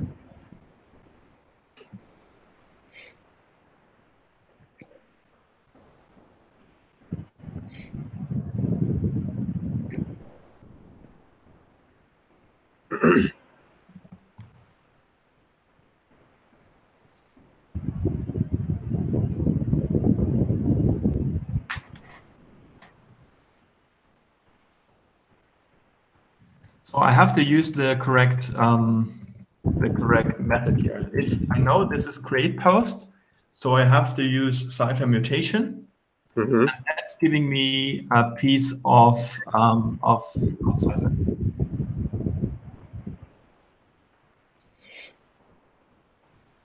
Right, and this is why I was talking about this complex connection between this Neo4j GraphQL.js and the Apollo server objects, right? So the resolve info is coming from Apollo server, whereas these methods, the auto-generated resolvers, are coming from the GraphQL schema.js, and they have to work together.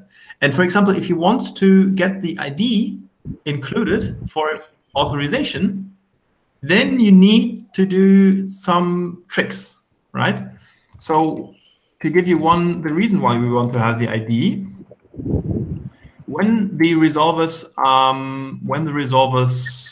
resolve, we go up the middlewares. And in the permission middleware, for example, you want to ensure that you can only see the email of a user if it's the email of your own user, like the authenticated user.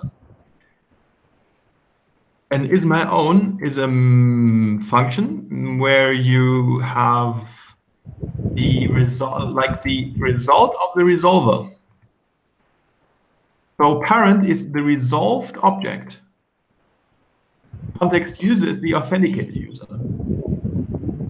So if context user ID and parent ID is the same, it means that the authenticated user is the same as this object that got returned from the resolver. Yeah. So if you think of the middlewares, middleware, yes. You basically, if you query the user, you go down the middlewares, then you resolve the user, you actually send a method to the database to have the user which was requested. And then in the permission middleware, check, am I actually allowed to see the email of that user? And then you decide no. And you take out the, you will create an authentication error. That's what happens if you, for example, do this.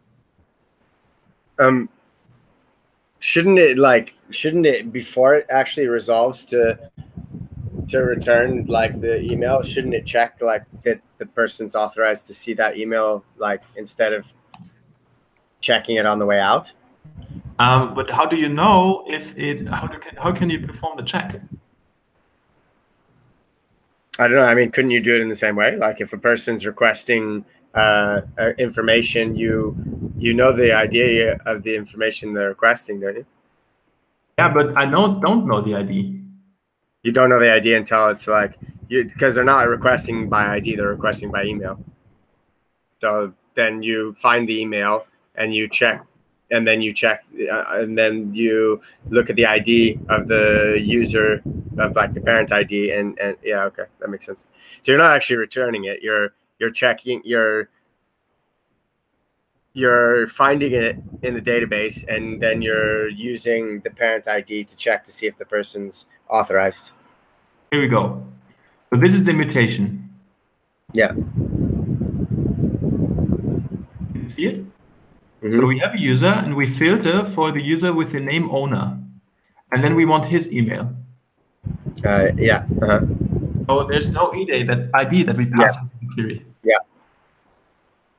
But I guess like what I was confused by for a second is like it seemed like it was like returning that information, and I guess like it doesn't need to actually return it. It just needs to find it and then check that the parent ID is equal to the authenticated user ID. And if it's not, then don't return it. Yeah, if it's not, then just erase the authorization error. Yeah. Okay.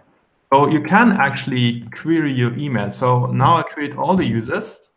I'm not authorized to see any of the emails. But if I would be, then I would see exactly one email here. And that would be the email of my own user. Does it make sense? Why you're not authorized to see any of them is not clear to me. Why are you not logged in? Yeah. Okay. Yeah.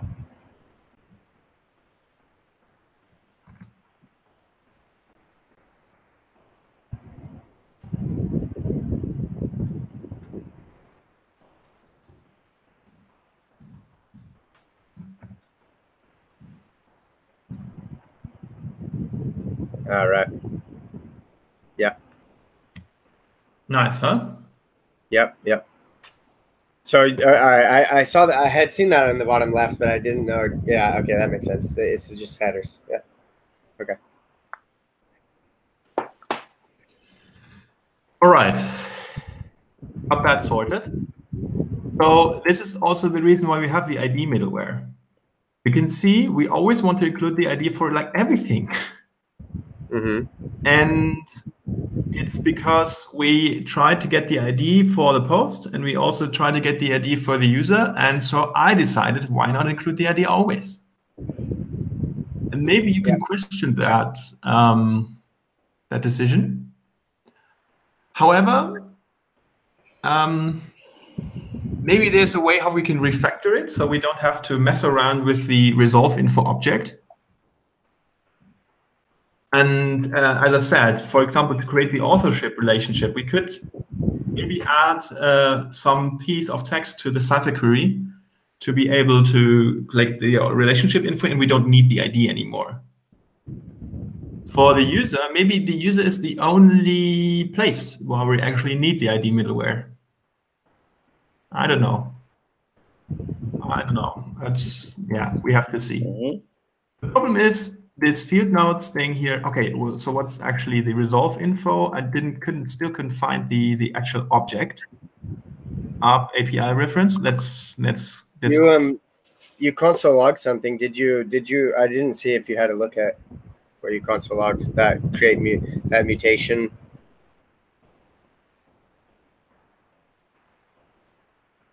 Oh yeah, I run the seeds.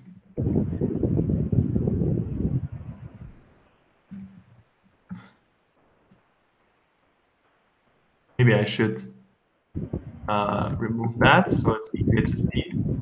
Yeah. So now we should see only the.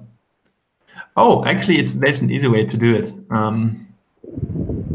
can also remove that one. So this false here, by the way, is a flag for debug, which is by default is true.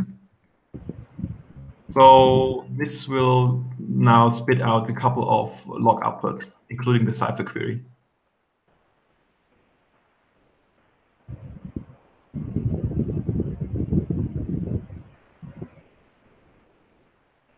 Here you can see it. Yeah. So,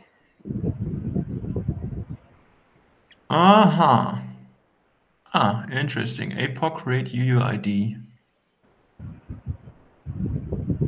So apparently they're calling the post. What we could do is we need in between those two lines we need to add the merge statement. And I have no idea how to get the string in there. Right? It would be great to have a way of adding. Yeah, Like I want a relation here. Yes. Yeah, it's all one string, and I have no way of like really. I have no control over it. Yeah.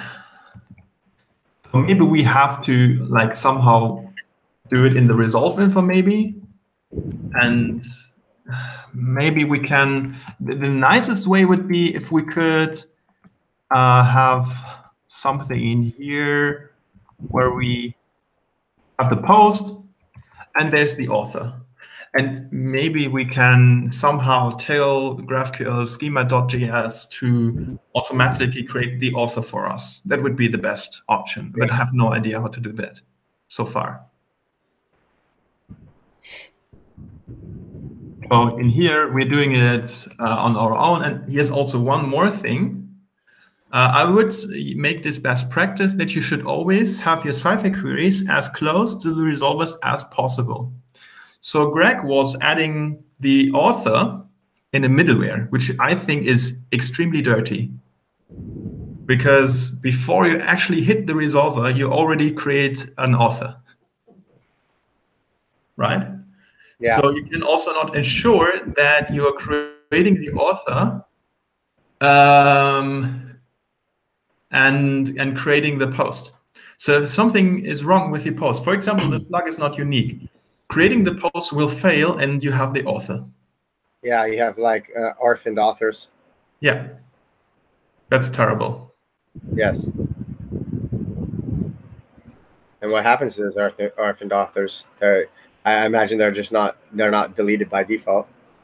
I don't know. I haven't tested it. But for this, we should also create transactions. So a better way, in fact, a better way would have been to say Cypher mutation and get the string and run 2 statements in 1 transaction. Right?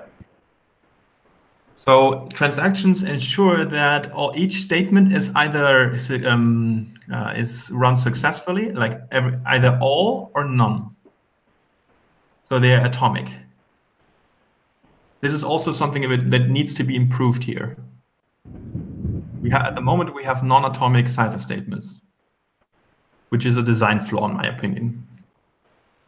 Is everyone on page? Like, does everyone knows what we are doing here? Not perfectly, actually. No, I mean it's a lot of information, really. Like, I'm trying to take some notes. Like, it's obviously not going to be complete, but like, I mean, just in that last thing that you said is like, I got that we can use Cypher mutation, and then we can use transactions to create like. To create what? Like to create the. I understand that you wanted, yeah, to create an atomic request or an atomic transaction. Atomic what? Yeah. So to create the author and the post in 1 transaction and ensure that we don't have orphaned authors. Because if the transaction fails, the author will also be rolled back. Yeah. So create your author and post with the relationship. Yes. Okay. It's all or nothing. Yeah. Okay. But you also said use Cypher mutation to like what's returned from that, like we can use in the transaction. Yeah, so we could just put in the other mutation here. Okay. Session.run and then okay, because it's a string interpolation. And that would be string interpolation. Maybe there's a better way to do it. Yeah, okay. But that's like what you were saying earlier about like not being able to control what's going on. This is one way of being able to, is like return the result of the cipher mutation, and then append that to the other this other request or transaction. Yeah, yeah. I mean, it will probably not work because this match statement has to go. So the string will. Does the string return? It returns the post.id and. Yeah, so we have this string here, and then there's return, and I guess this will raise an error. So you cannot have return in front of match. I think return needs to be at the end. After. And I think this is not going to work. So we have to find another way. Sorry, but that return okay, yeah. So that will be part of that const result, for example. It won't actually just return. It won't. It's going to return that that entire query. Yeah, it will return the entire query. That exactly what you just. Right. So we have false. So this will not write anything to standard out.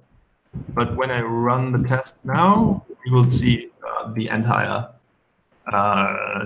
cipher query, the entire cipher mutation. I'm messing up the terms. Yeah.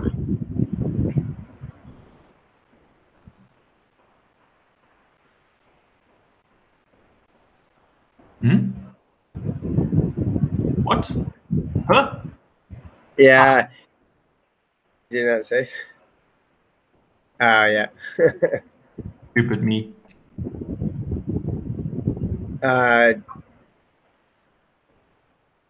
Did you remove that false from the? I didn't. Oh, yeah, it doesn't have, but it shouldn't matter. Yeah. Okay.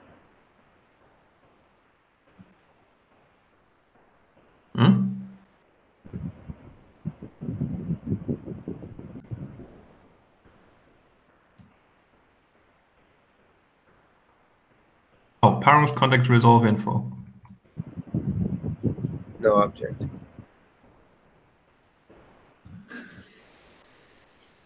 I have to get going. In 5 minutes, I have to start a mob, agile dev mob. I mean, we could argue that what we're doing is agile development. I mean, I think it is agile development. I think it is. So if you wanted to join me in the agile dev mob, actually, Robert, I wanted to.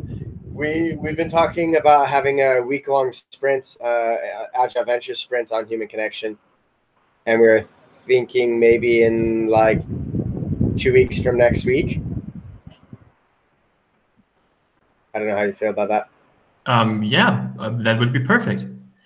So what you can see here is an array, obviously, as stated here. They're returning an array, string, and object, and you have the object, and you have the string. So I can see the string. Where's the?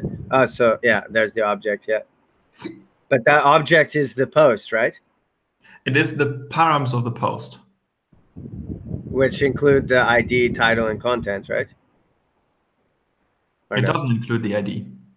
So, because it says there in the string, it says return post, and then inside of the object, it says ID, title, and content, right? Yeah. So they return ID, title, and content, and the ID is generated. It's a Neo4j UID method. So we have to create them. So we have to run the mutation and get the ID returned. Maybe we can chain the cipher statement. So maybe there's something possible that you create, return, and do something with the return values immediately. Because if we get the ID, then we could create the authorship relationship. Yeah, because it's saying return post as post, right? So you wouldn't be able to just say post.id. We could also reference post instead of the ID. That would also be possible. Yeah, the entire object. And then we don't need the ID middleware. Yeah. Let's fix the ID middleware first. And Matt, actually, I would say I'll go to the bathroom for a couple of minutes again, and you can drop out and you see the test being fixed in the pull request later on, okay? Yeah, cool. Thanks. Really appreciate it. Thanks. I'll be See you back in a soon. minute. Thanks, guys. About what is the coding mob? What you're saying? Yeah, we have like Agile Ventures. We have like premium mobs for like all the premium members for at Agile Ventures. And so like right now is the Agile Dev mob. We have like React mob, and we have Rails 5 TDD, and we have Elixir, and like what else do we have? We have algorithms mob today as well. So like right now, like if I'm not careful, like I got up and I had like a pairing session in the morning. The time zone is like UTC +5, so it's like the only time available is like as soon as I wake up, or and then then I have the scrum, and then I was like, cool, so I'm gonna eat, and then I forgot that I got mixed up at the times. Then I have this, and now I have the Agile Dev mob, and then there's the algorithms mob, and then there's the AV retrospective. So if I go to everything, which I'll skip the algorithms one today, but if I go to everything, then like the first time I have a chance to eat anything is like 3 or 4 o'clock in the afternoon, My God. It's like, and then I just lose energy, like I can't, like if I don't eat until 4 o'clock, like I would get headaches. Yeah, and then I need to like take a nap, and so anyways, like I mean it's there. Some meetings I can get away with, like you probably noticed, I can get away with like even turning off my camera and like eating during the meeting, but like oh my God, some I can't get away with that, like care for yourself. Yeah. So yeah, I'll copy this in. Like apologies that it's not complete. Like it's so much information. Yeah, but there are a lot of hints. There are more like hints. Yeah, it's more like hints. So just do it. Yeah, I mean it's better. It's better than nothing, and we can iterate through it and try to remind ourselves what it is that we need to be doing and issues we need to be creating and stuff. So yeah. So Robert, do we see each other tomorrow in Berlin? Yeah, I will be there. Mm-hmm. I will be a little bit late because I have a meeting tomorrow at 11 o'clock, and I will need 1 hour transit between Potsdam and Berlin. Mm-hmm. So if I'm done at 12 o'clock, I will take the train and I will be there at 1 p.m. Mm-hmm. Yes. Okay, then I will be there at 12. So Petra, Berlin, catch me at Hermannplatz. Also yeah, I know. I have been there already. So you meet up at Hermannplatz, and together you will go to the rooftop. Yeah, we can talk in German probably. Ja, das ist das, was ich verstanden habe. Ja. Alles klar, dann sehen wir uns morgen. Also das war gut, dass wir das so nochmal besprochen haben. Wir werden ja sehen, wie weit wir kommen, aber ich glaube, das hat uns doch erheblich weitergebracht. Ja, also diese Resolve-Info-Geschichte, das ist halt eben noch so ein spezielles Objekt von Apollo-Server. Lass mich das noch vielleicht kurz finden, weil ich habe dafür auch die Dokumentation gefunden, was das halt eben ist. Apollo Server Resolve Info Object. API. Jetzt sollte ich einfach nur nach Resolve Info Object suchen. Resolve oder GraphQL. GraphQL Resolve Info Object. Object Types, genau das ist es. Also es ist aus GraphQL, was auch ein NPM-Package ist.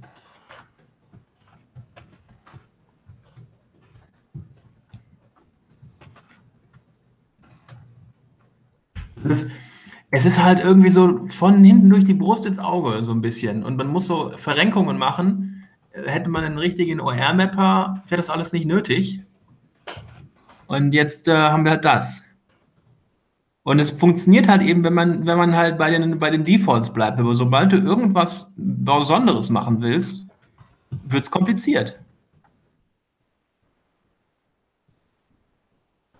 Und wie kam das dazu, dass die Struktur jetzt so ist? Liegt das an Neo4j, also an diesen GraphQL-Queries oder so, oder ist das einfach eine Designentscheidung gewesen?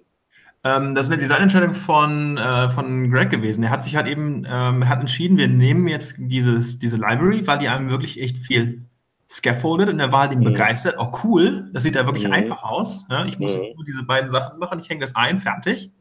Und schon habe ich sozusagen buff, buff, buff, so Resolver-Auto generiert. Und das funktioniert einfach alles. Das ist schön, aber sobald du halt eben Logik da einbauen willst, wird es kompliziert. Ja, der Preis, den man zu zahlen hat. Ja, Weil und man jetzt, sich dann nicht mehr einhängen kann in die Queries und so. genau, und ich finde es immer noch nicht. GraphQL Schema Type. Also dieses Resolve-Info, ich habe es halt eben überschrieben. Ich habe halt eben gesagt, gib mir immer dieses Teil raus, damit wir es nachher für die Permissions halt eben haben. Ich finde es nicht. Wir müssen mal selber danach schauen. Aber ich habe mich gerade am Klo überlegt, wir machen das jetzt so. Ich teile nochmal meinen Screen. Wir lösen das Problem, indem wir einfach diese Geschichte nicht mehr für alles machen. Weil ich müsste Folgendes machen. Wir müssten hier dieses Selection Set erstellen. Ehrlich gesagt, ich weiß überhaupt gar nicht, was das für ein Objekt ist. Ich gehe einfach davon aus, es ist schon da. Und diese Annahme kann ich halt treffen, vorausgesetzt, ich erwarte einen User. Genau, also bei Usern ist immer muss immer irgendwas zurückgegeben werden, soweit ich weiß. Das kann ich erwarten. Also ist jetzt die Lösung, dass wir das hier ändern und dass wir da sozusagen das nur machen, wenn wir den User queryen.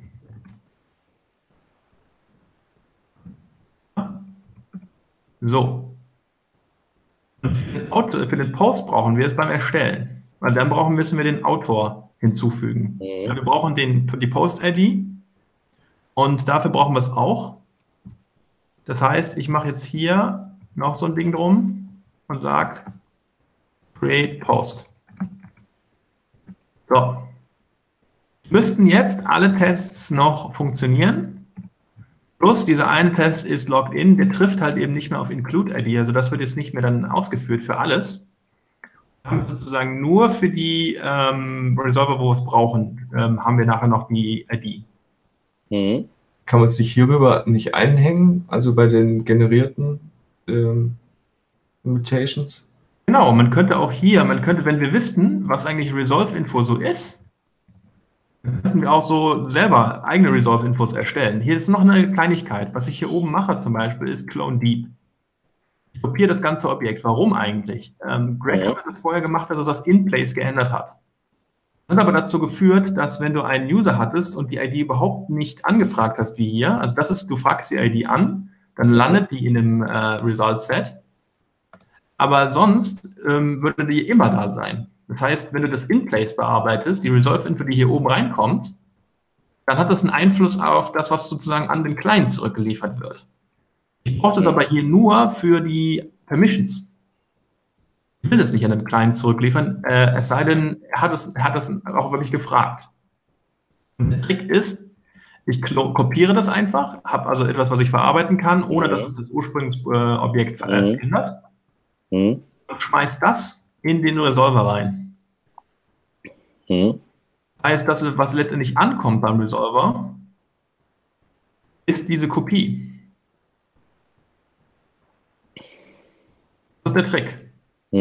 Muss man aber auch alles erstmal begriffen haben. Also wo ich was reinwerfe, dass das hier sozusagen, diese ganzen Methoden werden durch die Sau getrieben, also die Sau wird durchs Dorf getrieben hier. Ne? Da kommt eine Mittelwert drüber nach der anderen und am Ende lande ich dann beim Resolver. Ja.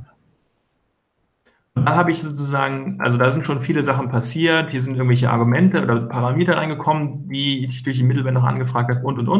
Du kannst in den Middleware zum Beispiel, die sind dafür da auch Default-Parameter reinzuschreiben. Dass sie halt immer da sind.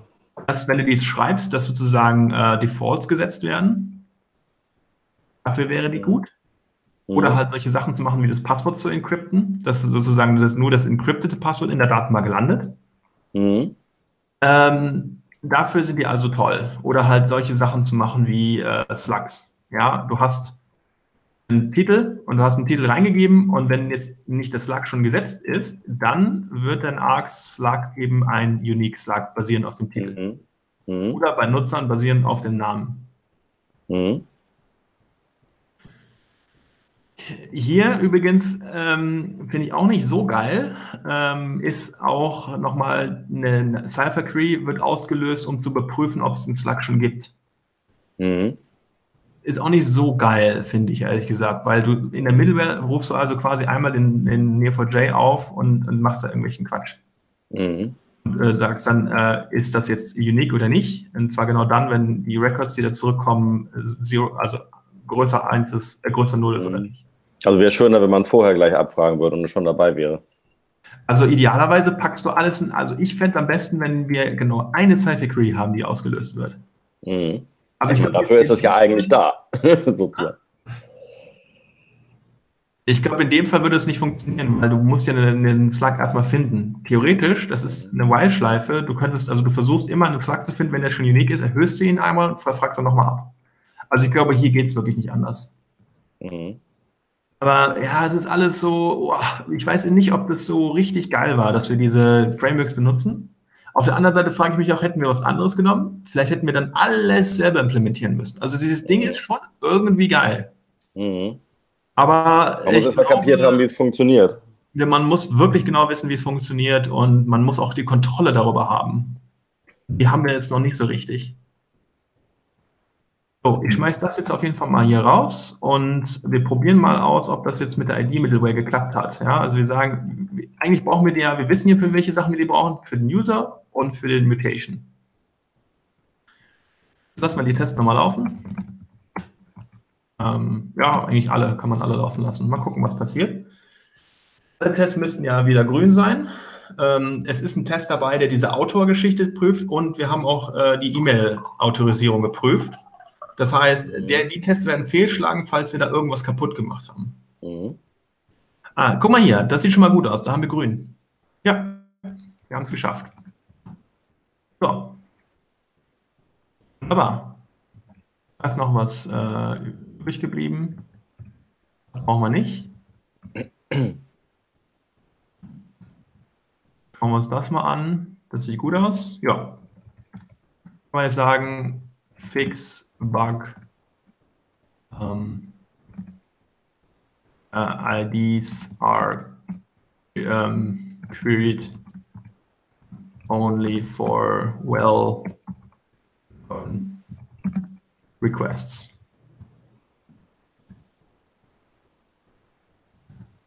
Dahin.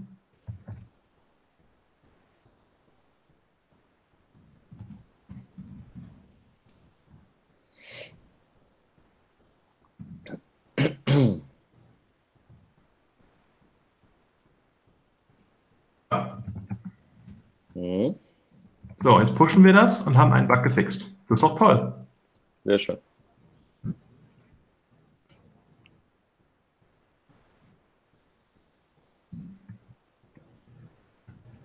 Das ist ein Traum. Guck dir das an. Ist das nicht toll? Fantastisch. Ich habe nämlich auch schon gewundert. Bin dabei, die Full-Stack-Tests zu fixen. Und da ist mir das auch schon aufgefallen, dass aus irgendeinem Grund das Frontend die ganze Zeit Fehler wirft. Und da stand auch irgendwas von Selections is null. Ich habe mich gefragt, ja, wahrscheinlich ist das Frontend kaputt. Ja, ich habe da auch mich gewundert.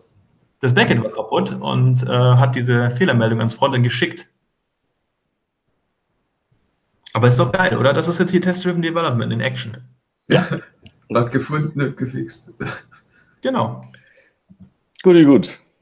Dann wollen wir mal sehen. Doch, aber langsam verstehe ich, das war auch gut, dass du diese Links gestern nochmal gegeben hast. Sicherlich habe ich nicht alles verstanden, aber dadurch habe ich doch jetzt, also wirklich, glaube ich, im Grunde jedenfalls kapiert, was diese Middleware-Geschichte ist. und einiges andere. Und habe auch mit dem Playground rumgespielt ein bisschen und so. Das war schon ganz gut. Wir können jetzt eigentlich einen Haufen Tests schreiben. Also all das, worüber wir gesprochen haben, dass Autoren, dass du nicht selber beim Kommentar in der Query angibst, von welchem Nutzer das kommt, weil das klar ist. Diese ganzen Unique Constraints, Armin, du kannst schon anfangen, die Unique Constraints für die IDs und alles zu implementieren, kannst auch dafür Tests schreiben.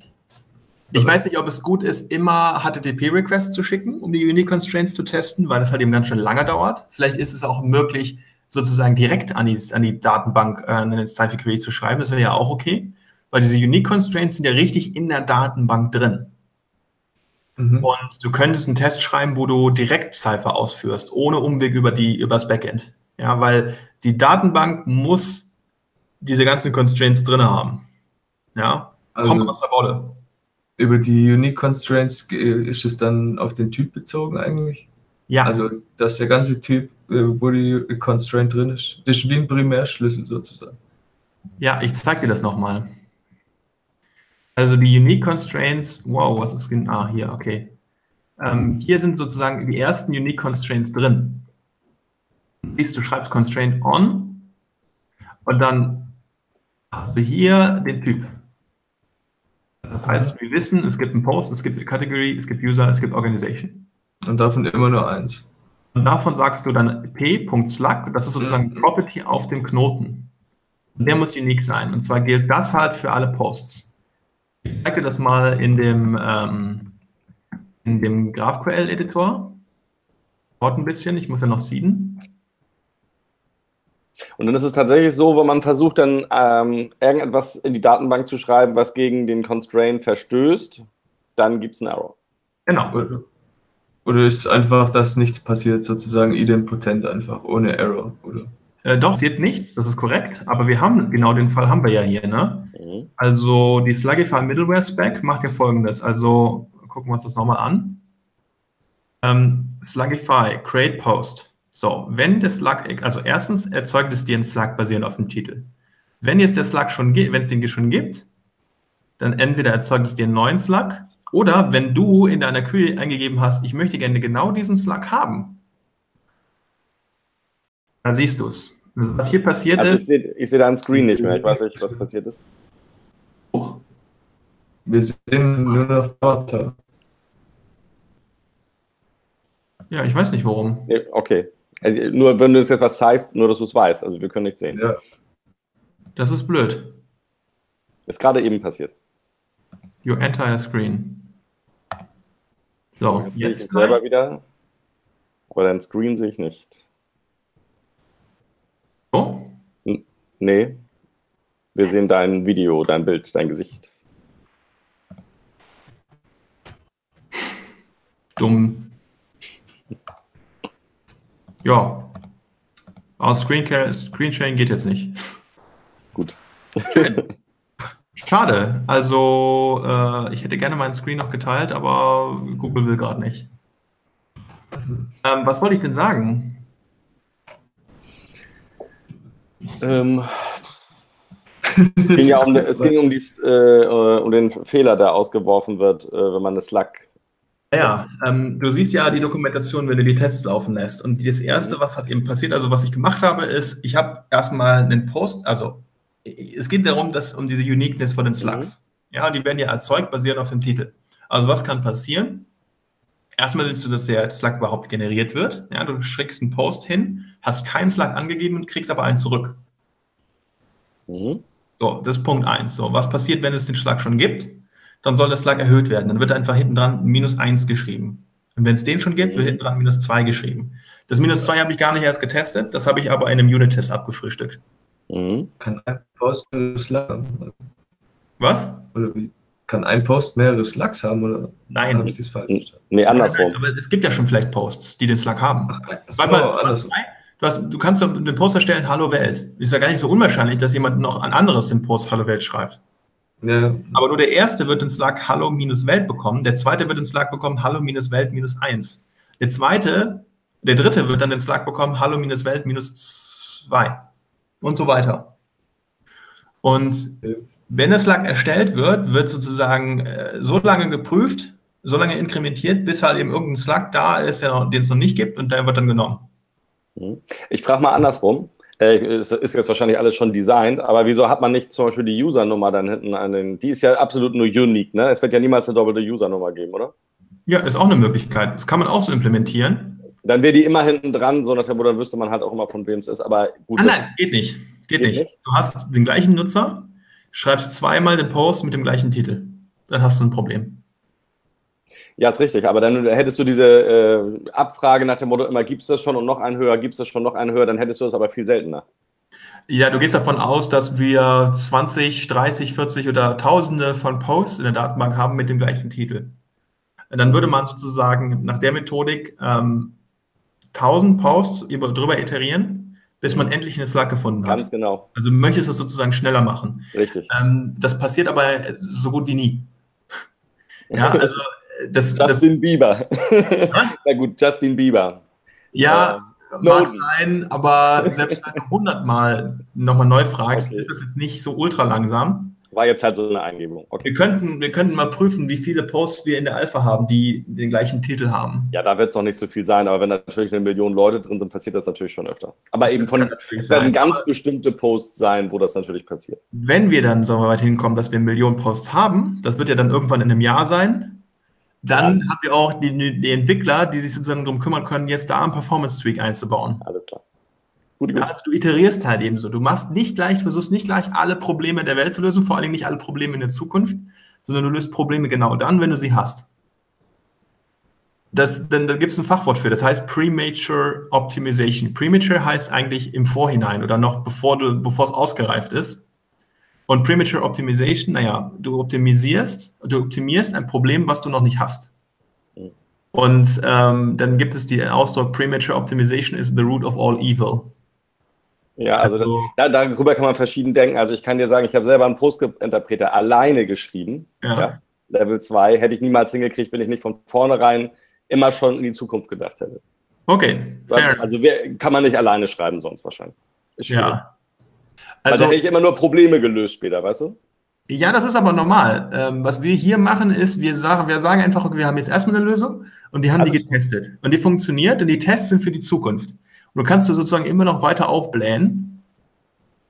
Du kannst immer noch neue Sachen hinzubauen. Alles, was du vorher abgetestet hast, das funktioniert immer noch. Ja? Was du nicht machen darfst, ist, du schreibst gar keine Tests und baust sozusagen nachher noch eine Problemlösung rein, weil dann machst du eventuell Sachen kaputt.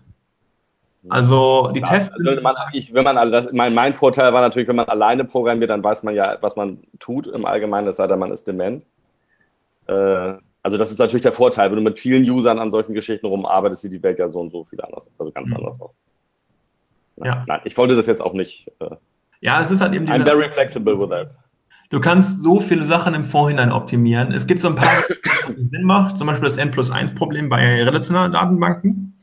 Das N+1-Problem ist folgendes: Du hast einen Nutzer und möchtest alle dessen Artikel haben. Und was dann passiert, andersrum, du hast alle Artikel und willst deren Benutzer. Ja, du iterierst durch alle Artikel drüber. Das heißt, du holst dir erstmal alle Artikel und dann schnappst du jede Zeile und holst dir dann nochmal mit einer neuen Datenbankanfrage jeweils den Nutzer. So, und das ist zum Beispiel richtig langsam, weil du hast N+1, das heißt, du hast eine Query, um alle abzufragen und dann N viele Queries, je nachdem, wie viel da zurückgekommen ist. Das ist so ein Bilderbuchbeispiel für eine Anfrage, also für ein Stück Code, der wirklich inperformant ist. Und da würde es halt eben Sinn machen, das zu optimieren, indem du im Vorhinein in der Anfrage reinschreibst, ach übrigens, ich will alle Artikel und des Nutzer haben, sodass du beim nachträglichen drüber iterieren alles schon hast und keine neuen Datenbankanfragen machst. Aber das ist so einfach, also es ist wirklich so eine einfache Optimierung, dass es wirklich in Ordnung ist, die sozusagen einzunehmen. Für solche Sachen, was du jetzt gerade gesagt hast, ist es viel zu kompliziert. Man macht da einfach irgendeine dumme Lösung und das wäre in dem Fall einfach, du zählst einfach hoch, reicht. Ja, du musst dir nicht so viele Fälle überlegen. Alles gut. Ja. Okidoki. Also gut. Guti, dann sehen wir uns morgen. Ja, super. Ich freue mich, dich mal persönlich kennenzulernen. Also ich meine, es ist ja so auch schon sehr persönlich, aber na, gut. Armin, bei dir alles klar sonst? Noch Ja. Fragen, oder? Nee, geht. Also, ja, ich schreibe dann halt mal den Test für die Properties, um die abzufragen und Ja. mache mich dann weiter an das mit dem Erstellen von innerhalb. Bei dir, Armin, habe ich halt eben gestern nochmal drüber nachgedacht, weil wir jetzt schon an einen Punkt gekommen sind, wo du wirklich den Backend-Code anfasst. Ja, es reicht nicht mehr, das sozusagen den ActivityPub-Endpoint drumherum zu bauen, sondern muss in den Code reingehen, weil du Dinge speichern möchtest. Ja. Und ich denke seitdem drüber nach, ob wir nicht doch sozusagen diese beiden Codebasen am Ende zusammenführen. Du hast ja bei Express hier die Möglichkeit zu sagen, so eine Art Routing, und du sagst, okay, ich habe jetzt mehrere Express-Anwendungen und die eine lauscht auf der Route ActivityPub und die andere nur auf Slash, also auf der Route Mhm. oder solche Geschichten. Ja, einfach, genau, eine Route wird da am besten passen und dann einfach auf ActivityPub, wie du sagst. Und da aber auf alle Funktionalität runterhängen. Genau, und an sowas hatte ich halt eben gedacht. Also ich habe das noch nicht so genau mir überlegt, aber am Ende, du wirst ja alles, was du in die Datenbank speichern musst, kommt ins Backend. Ja? Also diese MongoDB, die muss letztendlich raus. Ja. Ändere das Backend so, dass es für dich passt. Natürlich vorsichtig, also alles, was du dynamisch erzeugen kannst, machst du bitte auch dynamisch. Also so wenig, das Backend sollte so unangetastet wie möglich bleiben. Aber wenn es nicht anders geht, dann geht es nicht anders. Aber vielleicht könnten wir tatsächlich am Ende beide Codebasen zusammenführen und haben dann sozusagen eine GraphQL-Schnittstelle und eine ActivityPub-Schnittstelle. Wäre ja nicht schlecht. Ja. Und halt beides könnte dann wieder separat weitergeleitet. Also dann halt wieder die Container-Trennung im Hintergrund. Ja, man könnte das mit Containern machen, man könnte das auch mit, also man könnte es richtig zusammenführen, auch in der Backend-Code. Das wird dann tatsächlich eine Performance-Frage wahrscheinlich, weil ich glaube, wenn du eine Express-Anwendung schreibst, ist das Zusammenführen auch trivial. Wenn es irgendwelche Vorteile hat, könnten wir den ActivityPub-Endpoint sozusagen separat machen. Das wäre auch eine Möglichkeit. Und prinzipiell muss man ja eigentlich nur den Express-Server starten zusätzlich und man darf halt nichts auf der /ActivityPub-Route machen. Und Ja, genau. das kümmert sich dann nur, der Service kümmert sich nur um die Route. Punkt. Ja, wir haben ja sowas wie Routen gar nicht. GraphQL ist ja nicht REST. Genau. REST hat halt eben diese Routen. Hat mal ein bisschen Freiheit sozusagen. Ja, genau. Ja. Absolut. Also finde ich ganz cool. Können wir mal drüber überlegen, aber ist wahrscheinlich nochmal, das ist in die Zukunft gedacht. Ja, okay. Brauchst du eigentlich irgendwas, um produktiv zu sein, gerade Armin? Also ich glaube, ich habe Wolfgang und Matt so ein bisschen auf die Bahn gebracht, gerade, oder? Ja, hopefully. Denke schon. Und bei dir, Armin, bin ich mir noch nicht so ganz sicher, ob da noch irgendwas ist, was du brauchst. Ja, Oder ob ich mir noch mal den Code angucken soll, ob ich dir mal helfen soll oder noch ein paar Tests schreiben, um dich in die richtige Richtung zu schubsen. du hast schon noch ein bisschen Zeit. Ähm, Fragen wir mal so rum. Könntest du Pull-Requests schreiben und könntest du einen Bildserver aufsetzen? Das wäre, glaube ich, noch ganz wichtig. Ja, Travis, das habe ich auch schon dran gedacht. Ich war bis jetzt ehrlich gesagt noch zuvor. Ah ja, okay. Also Bildserver wäre echt nicht schlecht. Wenn du dabei irgendwelche Permissions brauchst, also irgendwelche Zugänge, sag Bescheid. Ja, ach so, von unter Human Connection. Okay, ich frage dann. Oder kannst du mir die direkt geben? Weil dann. Ich würde einen Bildserver einfach aufsetzen und ich weiß nicht, kann mich nicht mehr daran erinnern, was man da genau machen muss, aber falls es irgendwelche Probleme gibt, sagst du einfach Bescheid. Es ist im Grunde genommen ziemlich trivial. Du kannst ja auch das travis.yaml von uns kopieren, angucken, wie wir das so machen. Nee, das passt schon. Ich habe auch schon mal mit einem Bildserver aufgesetzt. Du müsstest auf Travis halt, so wie wir das im Frontend machen, müsstest du halt eben das Backend-Repository auschecken. Das ist so ein bisschen tricky, ja? Ja, dass man das extra auschecken muss. Das mit dem extra auschecken, da muss man dran denken noch, gell? Ja. Und starten halt unter Dev oder ja. Genau. Du hast dann eventuell, du machst vielleicht ein ähnliches Pattern wie bei uns, dass wir sozusagen den gleichen Branch-Name verwenden. Also im Frontend, wir haben zum Beispiel einen Branch-Editor und den gibt es im Backend und im Frontend. Das heißt, wenn das Backend geändert werden muss, weil wir im Frontend zum Beispiel Posts erstellen wollen, schreiben wollen, und der Autor muss zugeordnet werden. Und dann muss das Backend anders sein. Dann haben wir sozusagen den gleichen Namen im Backend und im Frontend. Ich weiß nicht, ob das für dich relevant wird, weil bei dir wäre das Frontend sozusagen dein ActivityPub-Server und das Backend wäre das Backend. Vielleicht kannst du sowas Ähnliches machen, ist aber dir überlassen. Vielleicht brauchst du es auch gar nicht. Mal gucken. Wahrscheinlich schon, weil du änderst ja das Backend. Jetzt weiß ich gerade nicht, was du anfänglich gemeint hast. Angenommen, du hast einen Full-Stack-Test und der funktioniert nur dann, wenn das Backend auf zum Beispiel die Actor-ID hat, ja? Die Actor-ID zurückgibt. Dann würde der Build-Server ja fehlschlagen, weil der den Master-Branch vom Backend auscheckt und da gibt es die Actor-ID gar nicht. Ach so, dass man einen anderen Branch noch auscheckt. Ja.